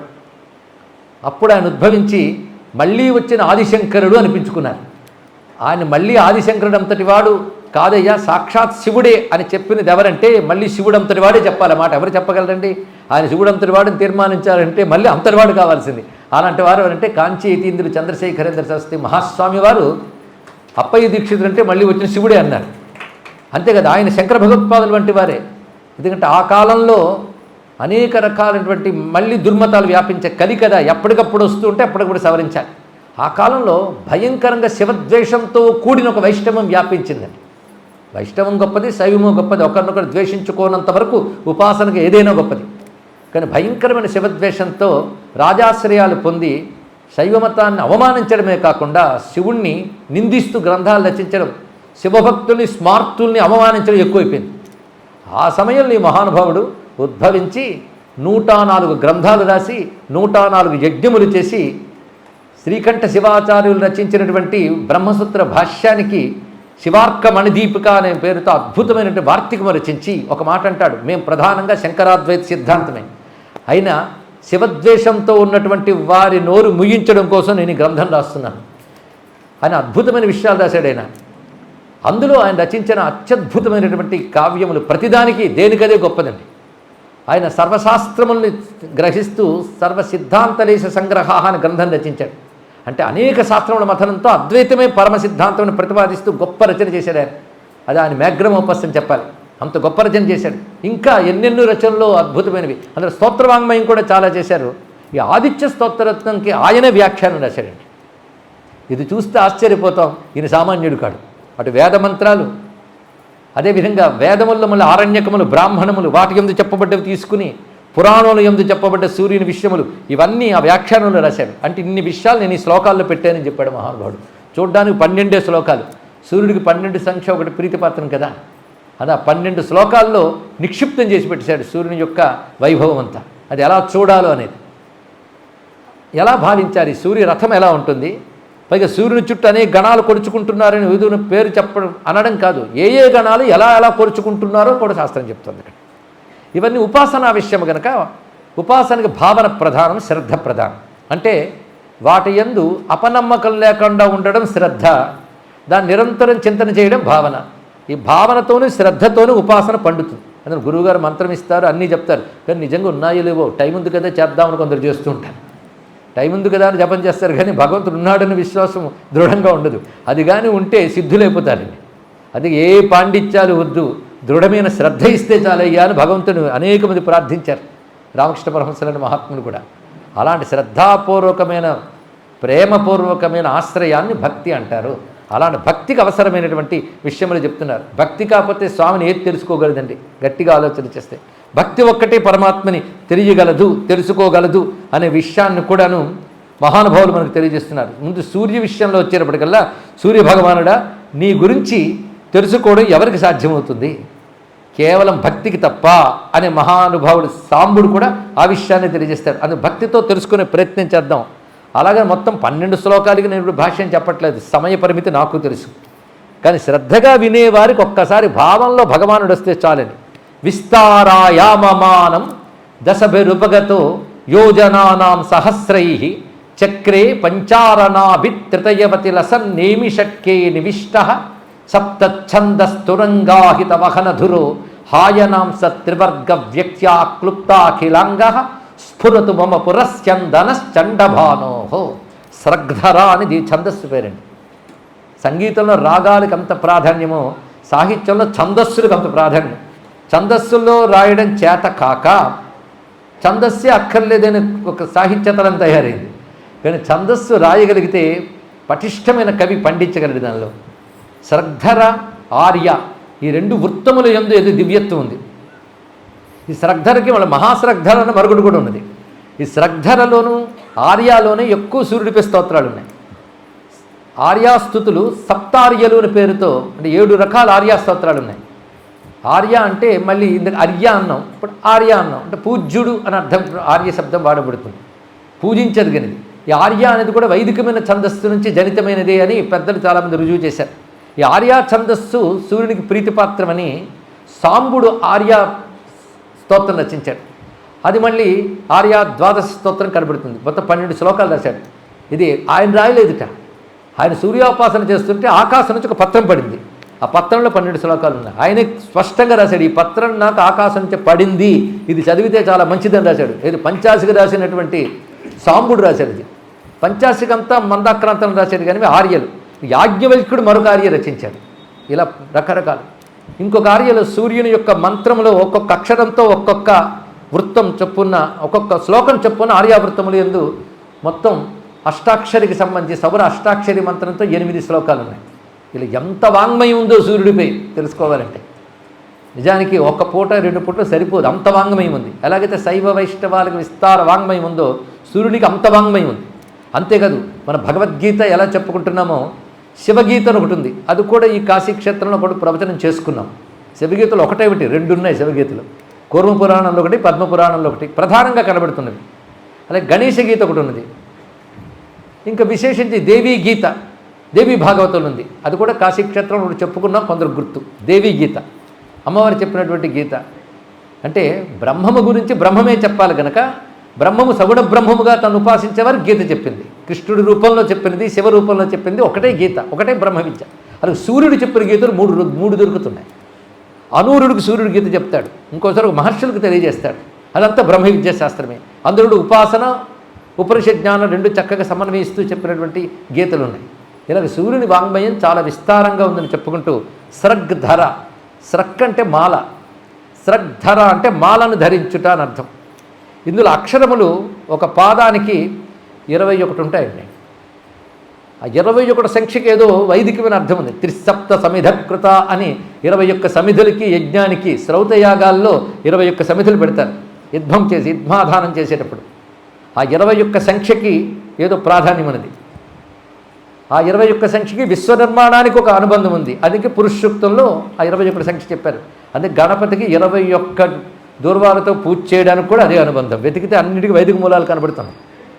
అలా 21 అక్షరాలతో కూర్చిన శ్రద్ధకు ప్రాధాన్యం ఉంది అని తత్వవేత్తలు చెప్తారు. తత్వ దృష్టితో చూస్తే గమనిస్తాం. పైగా ఇదంతా శ్రద్ధర మాల ధరించినట్టుంటుందట. అసలు సూర్య భగవానుడు కిరణమాలి, అయిన కిరణముల మాలతో ఉంటాడు. అది శ్రద్ధర అంటే మాలలు ధరించినటువంటి సూర్యుడిని మనం ఈ శ్లోకాల్లో చూడవచ్చు. ఇలా ఒక ఛందస్సు ఎంపిక విషయంలో కూడా ఋషితుల్యులైన కవులు ఇవన్నీ జాగ్రత్తగా చూసుకుంటారు. అక్కడ వాళ్ళు భావుకతతో రాయరు, తపస్సుతో రాస్తారు. రెండుకి చాలా తేడా ఉన్నది. ఇక్కడ భావించి రాసేవాళ్ళు లౌకిక కవులు, తపస్సుతో దర్శించిన సత్యాన్ని చెప్పేవారు ఆర్ష కవులు, వాళ్ళు ఋషులు. అసలు ఋషికి కవి అనే పర్యాయ పదం, అంతేగాని ప్రతివాడు కవి కాడు. కవి శబ్దం కూడా వేదం నుంచి వచ్చింది. ఋషి కవి 2 ఒకటే. ఋషి దర్శన, కవి క్రాంతదర్శి అన్నారు, 2 ఒకటే. అలాంటి ఋషికల్పు లేని వాళ్ళు ఇది రాయగలరు. ఈ శ్రద్ధర ఛందస్సులో 100 శ్లోకాలు రచించినవాడు మయూర్ కవి. మళ్ళీ ఈ మహానుభావుడు 12 శ్లోకాలు శ్రద్ధర రచించి ఎంత సారం పెట్టాడండి మనం తరించిపోవడానికి. ఆ ఛందస్సులో చదివినప్పుడు ఒక శక్తి ఉత్పన్నమవుతుంది. అంతేగాని తెలుగులో అనువాదం చేసుకుని చదివేశానంటే తెలుసుకోవడం కోసం తెలుగు చదువుకోవాలి, కానీ పారాయణ కోసం సంస్కృతమే చదవాలి. ఆ మూలానికి ఆ శక్తి ఉంటుంది. ఇక్కడ తాత్పర్యం వరకు మీరు మీ భాషలో తెలుసుకోండి, కానీ పారాయణ చేసినప్పుడు మాత్రం మంత్ర భాషలోనే. అయితే అర్థం కాదు కదంటే మనకు అర్థం కానక్కర్లే, సూర్యుడికి అర్థమవుతుంది. అప్పుడు మంత్రం భగవంతుడిని స్పందింపజేయాలి, మనల్ని కాదు. కానీ దేవతను స్పందింపజేసే శక్తి కలిగిన అక్షరముల్ని మంత్రం అంటారు. అది స్పందింపజేస్తుంది. విస్తారాయామమానం దశపై రూపగతై యోజనానాం సహస్రై. సూర్యుని మొత్తం రథము 10,000 యోజనాల పొడవు అంతే వెడల్పు కలిగినటువంటిది. అంత విస్తారమని మొత్తం 10,000 యోజనాలు. యోజన అంటే సుమారు 10 మైళ్ళు. అంటే అక్కడ ఇక్కడ చెప్పిన లెక్కలన్నీ తీసుకొని సామాన్యమైన లెక్క చెప్పాలి అంటే వరాహమిరుడు చెప్పిన ప్రకారం సుమారు 10 మైళ్ళు. అలా మొత్తం 10,000 యోజనాల పొడవు అంతే వెడల్పుంది. అలా ఉన్నటువంటి ఆ రథంలో ప్రధానంగా ఒక చక్రం ఉంది. ఆ ఒక్క చక్రానికి 5 అరలు, ఏకచక్రమే ఉంది. మొత్తం రథానికి ఆధారంగా ఉన్నదేంటి? ఏకచక్రం. ఆ ఏకచక్ర రథుడు. అందుకే స్వామి గురించి చెప్తూ శాస్త్రంలో మనకి ఒక చోట ఏకచక్ర రథోయస్య దివ్య కనకభూషిత సమే భవతు సుప్రీత పద్మహస్తో దివాకర అని కృష్ణ పరమాత్మ చెప్పిన శ్లోకాల్లో ఇదొకటి. ఏకచక్ర రథ, ఎవడికి ఏకచక్ర రథం ఉన్నదో దివ్య కనకభూషిత అతడు సమే భవతు సుప్రీత పద్మహస్తో దివాకర అని నమస్కారం చేసుకోవాలని తెలియజేస్తున్నారు. అక్కడ స్వామి ఎలా ఉంటాడు రథం మీద అంటే వేద వేదాంగ శారీరం దివ్యదీప్తికరం పరం రక్షోఘ్నం రక్తవర్ణంచ సృష్టి సంహారకారకం లోక ప్రభాకరశ్చైవ లోకచక్షుర్మహేశ్వర తపన పావనశ్చైవ సప్త సప్తాశ్వవాహన అని శ్లోకం చెప్పాడు. అక్కడ వేద వేదాంగ శారీరం. శరీరం అంటే ఆ సంపూర్ణమైన శరీరం ఏమిటి? వేద వేదాంగములే శరీరంగా కలిగినటువంటి వాడు.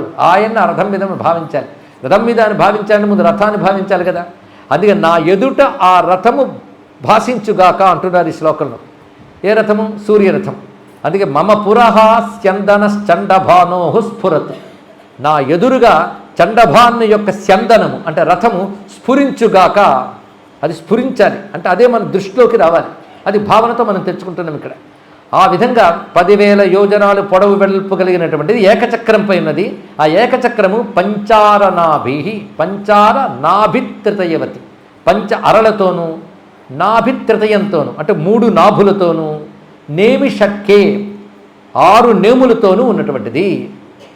సప్త ఛందస్తురంగాహిత వహనదురో 7 గుర్రాలు, అవి ఛందస్సులే గుర్రాలుగా కలిగినటువంటివి అని చెప్తూ 3 వర్గములతో ఏర్పడిన భాగములు ఆ రథంలో ఉన్నాయి. అలాంటి రథము నా ఎదుట స్ఫురించుగాక అంటున్నారు. ఇప్పుడు ఇవేంటో మనం తెలుసుకునే ప్రయత్నం చేద్దాం. ఎప్పుడైనా దేవతా రూపకల్పనలో తత్వమే రూపాన్ని స్వీకరిస్తుంది. తత్వదృష్టి లేనంత వరకు రూపమే. ఇప్పుడు సరస్వతీదేవి ఉంది, చేతిలో పుస్తకం పట్టుకుంది, వీణ పెట్టుకుంది, ఆహా ఓహో అంటాం, నమస్కారం చేసి వచ్చేస్తాం. కానీ వీణ చెయ్యి పుస్తకం ఎందుకు పట్టుకుంది అంటే విద్యాది దేవత కనుక విద్యా లక్షణముల్ని తన యొక్క చేతి పరికరాలుగా పట్టుకుందని చెప్తాం. అలా దేవత కూర్చున్న చోటు, పట్టుకున్న పరికరాలు, శరీరపు వర్ణము, కట్టిన వస్త్రము ఇవన్నీ కూడా తత్వానికి రూపములే. అందుకు ఒక మహానుభావుడు చెప్పాడు, హిందువులు విగ్రహారాధకులు కాదు తత్వారాధకులు. విగ్రహము ద్వారా తత్వాన్ని ఆరాధన చేస్తున్నాం, యథార్థ స్వరూపాన్ని తెలుసుకునే ప్రయత్నం చేస్తున్నాం. అందుకే ఇక్కడ సూర్య భగవానుడు యొక్క ఆ ఏకచక్రం ఏమిటో తెలుసుకునే ప్రయత్నం చేద్దాం. కాలం నిజానికి ఒకటే, అదే భిన్న రూపాలుతుంది. ఆ భిన్న రూపాలుతున్న కాలం గురించి చెప్తూ ఇక్కడ వివరిస్తున్నారు. ఈ చక్రంలో 5 అరలు, 5 అరలు అంటే 5 సంవత్సరాలు అన్నారు. 5 సంవత్సరాలు ఏంటండి? సంవత్సరాలు ఎన్ని? ఎవరైనా చెప్పగలరా? 60 సంవత్సరాలు. ప్రభవాది షష్ఠ సంవత్సరాణం మధ్యే అంటాం ఇక్కడ. కానీ ప్రభవాది సంవత్సరముల్లో ఒక 5 సంవత్సరాలు లెక్క కడతారు. ఆ 5 మళ్ళీ రిపీట్ అవుతాయి. అలా మొత్తం 12 5 60. ఇది వైదికమైన లెక్క. మన ప్రభవ విభవం అంటాం. ప్రభవ నుంచి మొత్తం 5 సంవత్సరాలు తీసుకుంటే ఒక్కొక్కదానికి ఒక్కటి చెప్పారు. అందులో మొదటి సంవత్సరంకి పేరు సంవత్సరం, రెండవది పరివత్సరం, మూడవది యుద్వత్సరం, 4వది అనువత్సరం, 5వది వత్సరం. దేనికి ఏదైనా అనాలి. మొత్తం ఇలా చెప్పుకోవాలి. ప్రభవలో మొదటిది మనం చెప్పేటప్పుడు సంవత్సరం అంటే దాని తర్వాత సంవత్సరాన్ని పరివత్సరం అనాలి, తర్వాత ఇద్వత్సరం అనాలి, తర్వాత అనువత్సరం అనాలి, వత్సరం అనాలి. 5 అయ్యే కదా, మళ్ళీ 6వది వస్తుంది కదా, మళ్ళీ అప్పుడు వచ్చేటప్పటికి సంవత్సరం, ఆ తర్వాత పరివత్సరం, ఇలా చెప్పాలి.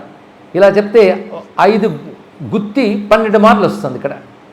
ఇది మన లెక్క. కనుక ప్రధానంగా 5 అరలు అంటే ఈ 5 అక్కడ అరలుగా ఉన్నాయన్నారు. ఇది పంచారనాభి, పంచార అంటే ఇది అర్థం. ఇక నాభిత్యతయం అనే మాటకు అర్థం 3 నాభులు అన్నారు. అంటే ఇప్పుడు కాలస్వరూపం చెప్తున్నారు, కాలమే చక్రం. మరి కాలాలు మనకు అనేక రకాలుగా కనబడుతుంటాయంటే అనేక రకాల కాలము కలిపి ఒకటిగా చక్రముగా ఉంది ఆయన వద్ద.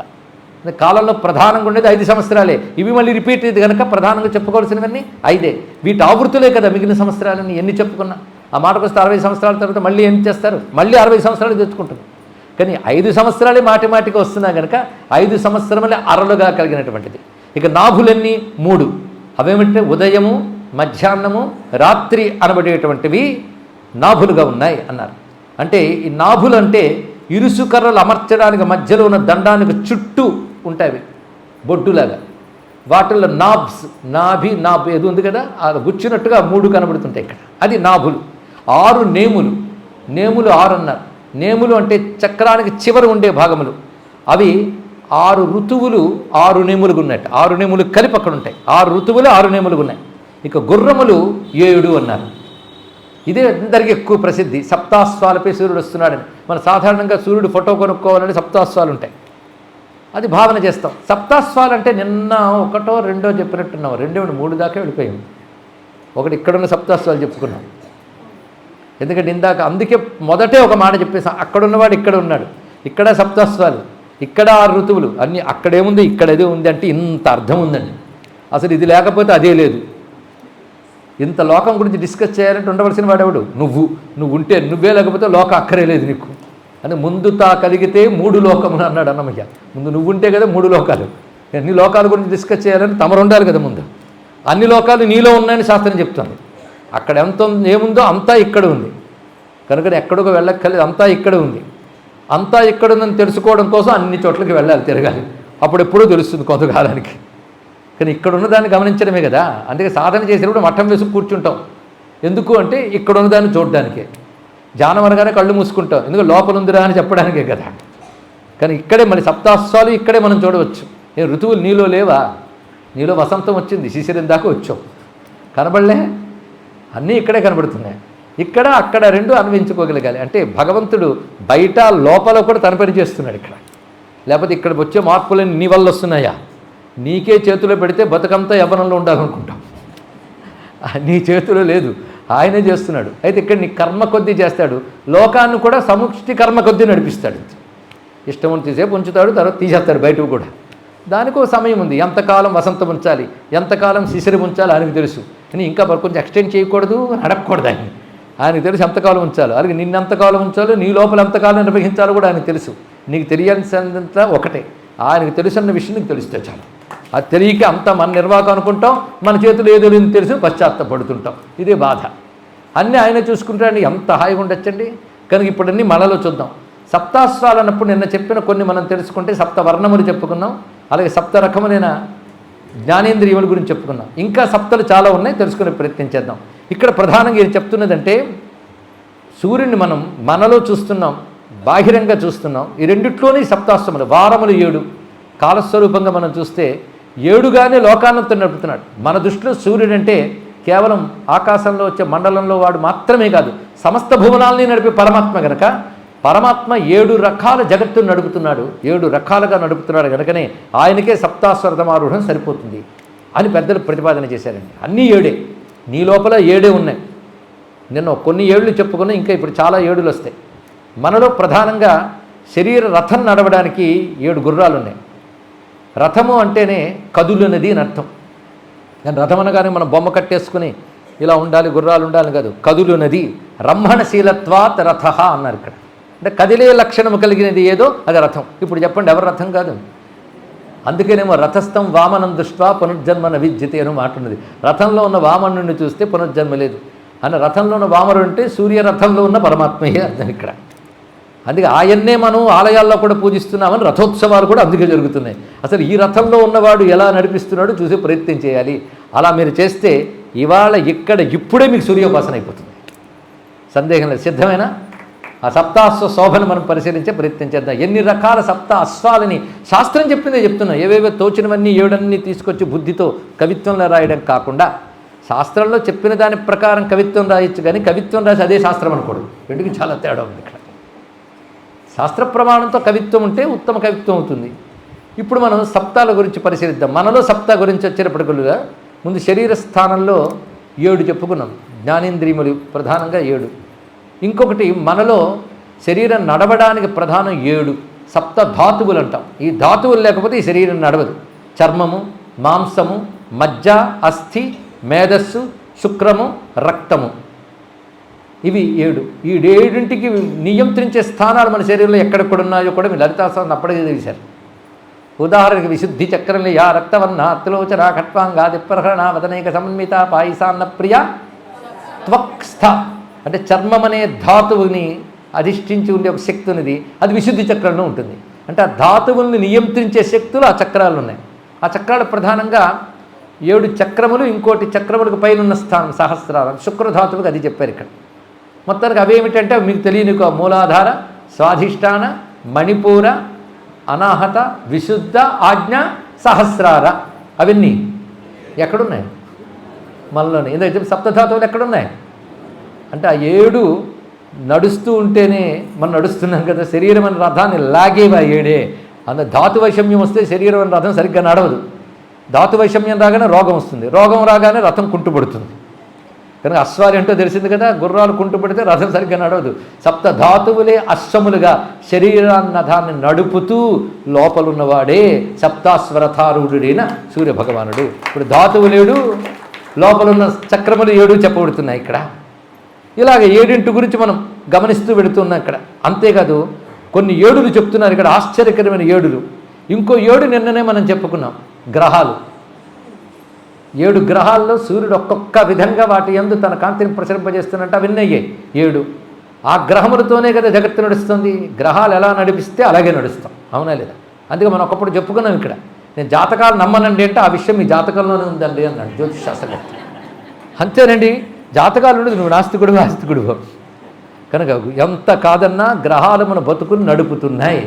ఎన్ని కబుర్లు చెప్పినా గ్రహం వక్రీకరిస్తే ఎంత గొప్పవాడైనా చతికిలు పడాల్సిందే. నీకు ఆ కేతుగ్రహమో గురుగ్రహమో సరైన స్థానంలో ఉంటే మోక్షమో జ్ఞానమో వస్తుంది. అవి సరిగ్గా వక్రీకరించి కూర్చున్నాయి అనుకోండి, నీకు ఎంత చెప్పినా జ్ఞానం మోక్షం రెండులో ఏం చేస్తాం? బుద్ధికో గ్రహం, ఆరోగ్యానికి ఒక గ్రహం లేవా? కనుక వాటి స్థానములు బట్టి అన్నీ నడుస్తుంటాయి. అయితే ఆ గ్రహాలు కూడా మన కర్మల బట్టి ఈశ్వర అనుగ్రహాలే, తెలుసుకోండి ఇక్కడ. ఇవన్నీ రహస్య విషయములు. మొత్తానికి ఆ గ్రహాలు 7 అయితే వాటి ద్వారా లోకాన్ని నడుపుతున్నాడు, నిన్ను నడుపుతున్నాడు. అది బయట దేశము యొక్క జాతకం కూడా చెప్పచ్చు మన గ్రహస్థితి బట్టి. సమూహం బయట చూస్తే, లోపలే మనము చెప్పుకోవచ్చు. ఇవన్నీ గ్రహాధీనములే కదా. ఆ గ్రహాలన్నీ ఆయనకు అధీనములు. అది ఆయన పట్టుకుంటే గ్రహాలన్నీ అనుకూలిస్తాయి. ఎందుకంటే అది గొప్ప విషయం ఇక్కడ. అందుకే గ్రహములు ఎందు 7 ఉన్నాయి కదా, మరి 7 అశ్వములే. అసలు అశ్వం అంటే ఏమిటయ్యా అంటే, అశ్వం అంటేనే కిరణమని అర్థము. అశ్వం అంటే గుర్రం అని అర్థం కాదుట, కిరణం అని అర్థం. ఎన్ని అశ్వములు? 7గా చెప్పబడుతున్నది ఒకే అశ్వం అన్నాడు వాడు. చూసారా, దిగుతున్న కొద్దీ అలాగుంటుంది. అది విజ్ఞానం యొక్క లక్షణం. అది ఏదో అర్థమైంది అనిపిస్తుంది, వెంటనే నువ్వు అర్థం చేసుకుని దాని పేరు మరొకటి ఉందని చెప్తుంది. అంటే ఇది చెప్పింది కాదనదు, దానికి మించి మరొకటి ఉందంటుంది. దీనికి సంబంధించిన మంత్రం ఒకటి, సప్తయుంజంతి రథం ఏకచక్రం ఏకో అశ్వో వహతి సప్తనామ. ఇది వేదమంత్రం. ఏకో అశ్వో వహతి సప్తనామ. ఒకే అశ్వము సప్త అనే పేరుతో ఉన్నది అన్నాడు.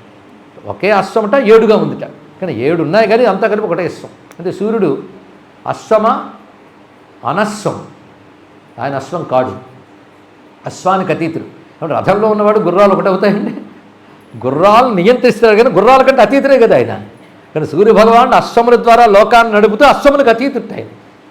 అది అశ్వశబ్దం అంటే గుర్రమని మీరు అన్నారు, కానీ గుర్రం పేరు వల్ల కిరణాలకి రాలే, కిరణం పేరు గుర్రానికి వచ్చింది. ఆ మాటకు వస్తే సూర్యుడి యొక్క కిరణాలకి అనేక జంతువుల పేర్లు ఉన్నాయి, మీకు తెలుసా?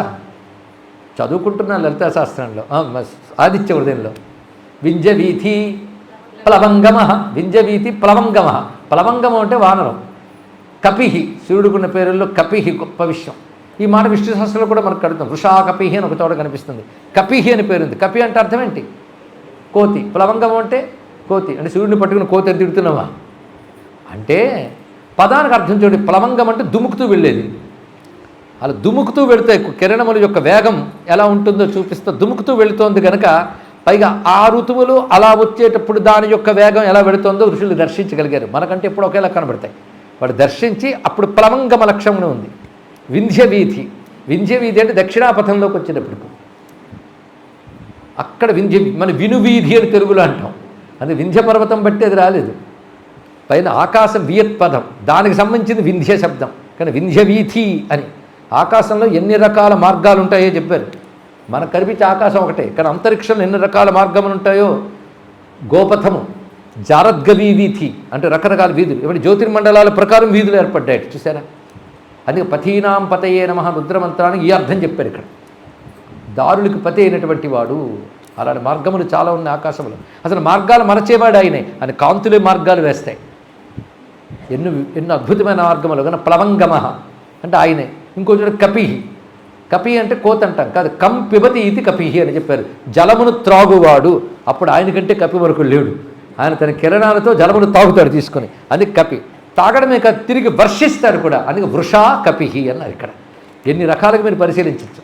అంతేకాదు సుపర్ణ అని మరొక పేరు ఆయనకి. నిన్ననే చెప్పుకున్నాం ఏకంసత్ దగ్గర సుపర్ణో గరుత్మాన్.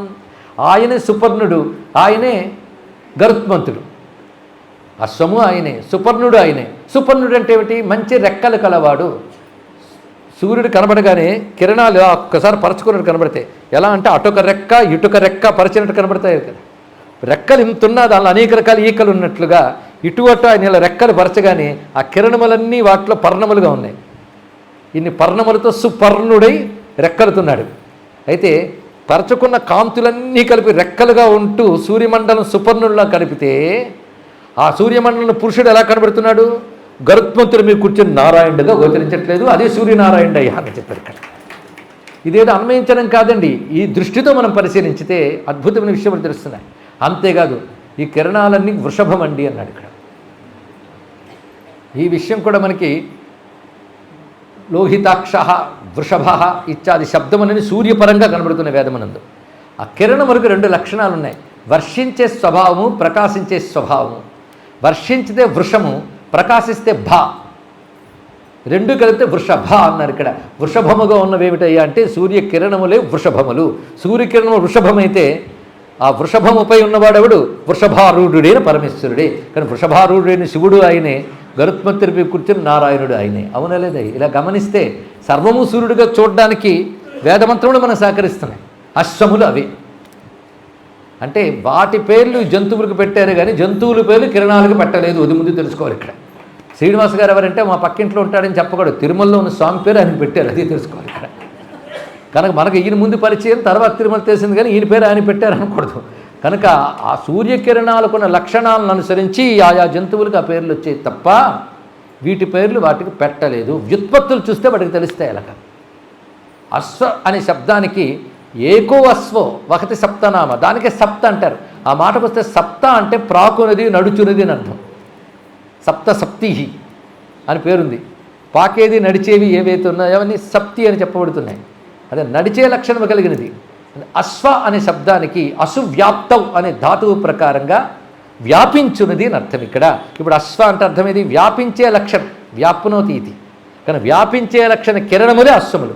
అవి ఎన్ని రకాలుగా ఉన్నాయి? ప్రధానంగా 7. అందుకే ఏకో అశ్వో వహతి సప్తనామ అని చక్కగా చెప్పారు.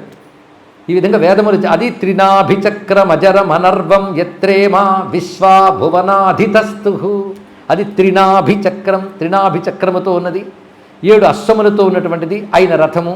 అది భువనాధితస్తు, భువనములకు ఆధారముగా ఉన్నటువంటిది. అది అంటే దాన్ని ఆధారం చేసుకొని భువనములు వెళ్తున్నాయి. ఆ 7ంటిని ఆధారం చేసుకుని సమస్త ప్రపంచం ఉంది తెలుసా. ఇప్పుడు మనలో 7 చూసుకున్నాం, సూర్యకిరణాల్లో 7, ఇవంతా 7తోనే నడుస్తున్నాయి కదా. ఆ 7ంటితో నడుస్తుంది. సప్త సంఖ్య సూర్యుడికి చాలా ప్రీతి. అదే శ్రద్ధ 21 అక్షరాలు ముమ్మాటికి. ముమ్మాటికి అంటే 7ని ముమ్మాటికి చేయండి, 7 3 21. అదొక లెక్క. అందుకే నేను 21 నామాలు చెప్పు కృష్ణ పరమాత్మ సూర్యనామాలు. అంటే ముమ్మార్లు ఏది చేసినా శక్తి వస్తుంది. అది కాస్మిక్ నెంబర్ అన్నారు 3ని. అందుకే 3. మన త్రిపుర సుందరి దగ్గర నుంచి అన్నీ అంతే. కనుక 7ని 3 చేయండి 21, కనుక 21 సంఖ్యకి అదొక విశేషమైన అంశం. అందుకే ఇక్కడ త్రినాభి ఇవన్నీ వేదములో ఉన్నవి ఇందులో చెప్తున్నాడు ఈయన. అందుకే సప్తఛంద స్థురంగాహిత మనధురు అనడానికి మూలమైన మంత్రం ఇది. దాన్ని ఆధారం చేసుకుని ఇవన్నీ ఉన్నాయని చెప్తూ సాంబుడు 10 ఏడులు చెప్పాడండి. సాంబుడు అంటే ముందే చెప్పుకుని ఇప్పుడు మన గురువులు వాళ్ళు సాంబుడు, మయూర కవి, అప్పయ్య దీక్షితులు వీరందరూ మన గురువులు. వారు ఇస్తున్న జ్ఞానంగా, ఎందుకంటే వాళ్ళు వాటి సారం ఇచ్చేశారు కనుక అది పట్టుకుంటే మనకు మొత్తం అన్ని పురాణములు తెలుస్తుంది. ఏ పాతాళోదధి ముని నగద్వీపలోకాది బీజ ఛందో భూత స్వరముఖ నదత్ సప్త సప్తం ప్రపన్నా ఏ చైకాస్వం నిరవయవ వాగ్భావ మాత్రాధిరూఢం తేత్వామేవ స్వరగుణ కళావర్జితం యాంత్యనశ్వం. ఆహా, ఏం శ్లోకం ఇచ్చాడు, యాంతి అనశ్వం. ఇక్కడికి వచ్చేటప్పటికల్లా సాంబుడ చివర గజల్స్ వింటూ ఉంటారు మీరు, గజల్స్లో చివరికి ఒక మెరుపు మెరుస్తారు. ఇప్పుడు వహ్వా అంటారు వాళ్ళందరూ. అలాగే సాంబుడు ప్రతి శ్లోకం చివరకు మెరుపు మెరిపించారండి.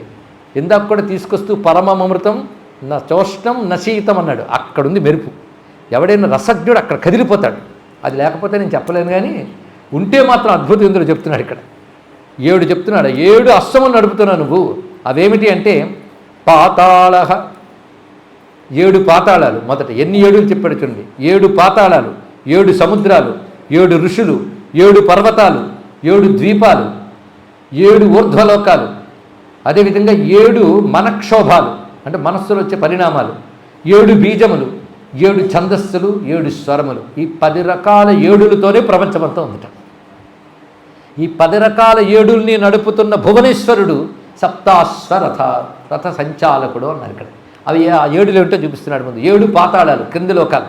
అతల వితల సుతల తలాతల మహాతల రసాతల పాతాళ, 7 పాతాళాలు క్రింది లోకాలు. మనకు అక్కర్లేదు కదంటే అక్కడ ఉన్న వాళ్ళకి కావాలి కనుక అవి. ఇక సముద్రములు క్షీర దధి సర్పి ఇక్షురస మధిర స్వాదు క్షార, మొత్తం 7. ఈ 7 సముద్రములు అనగానే అవన్నీ పురాణ కల్పనలు అనడానికి లేదు.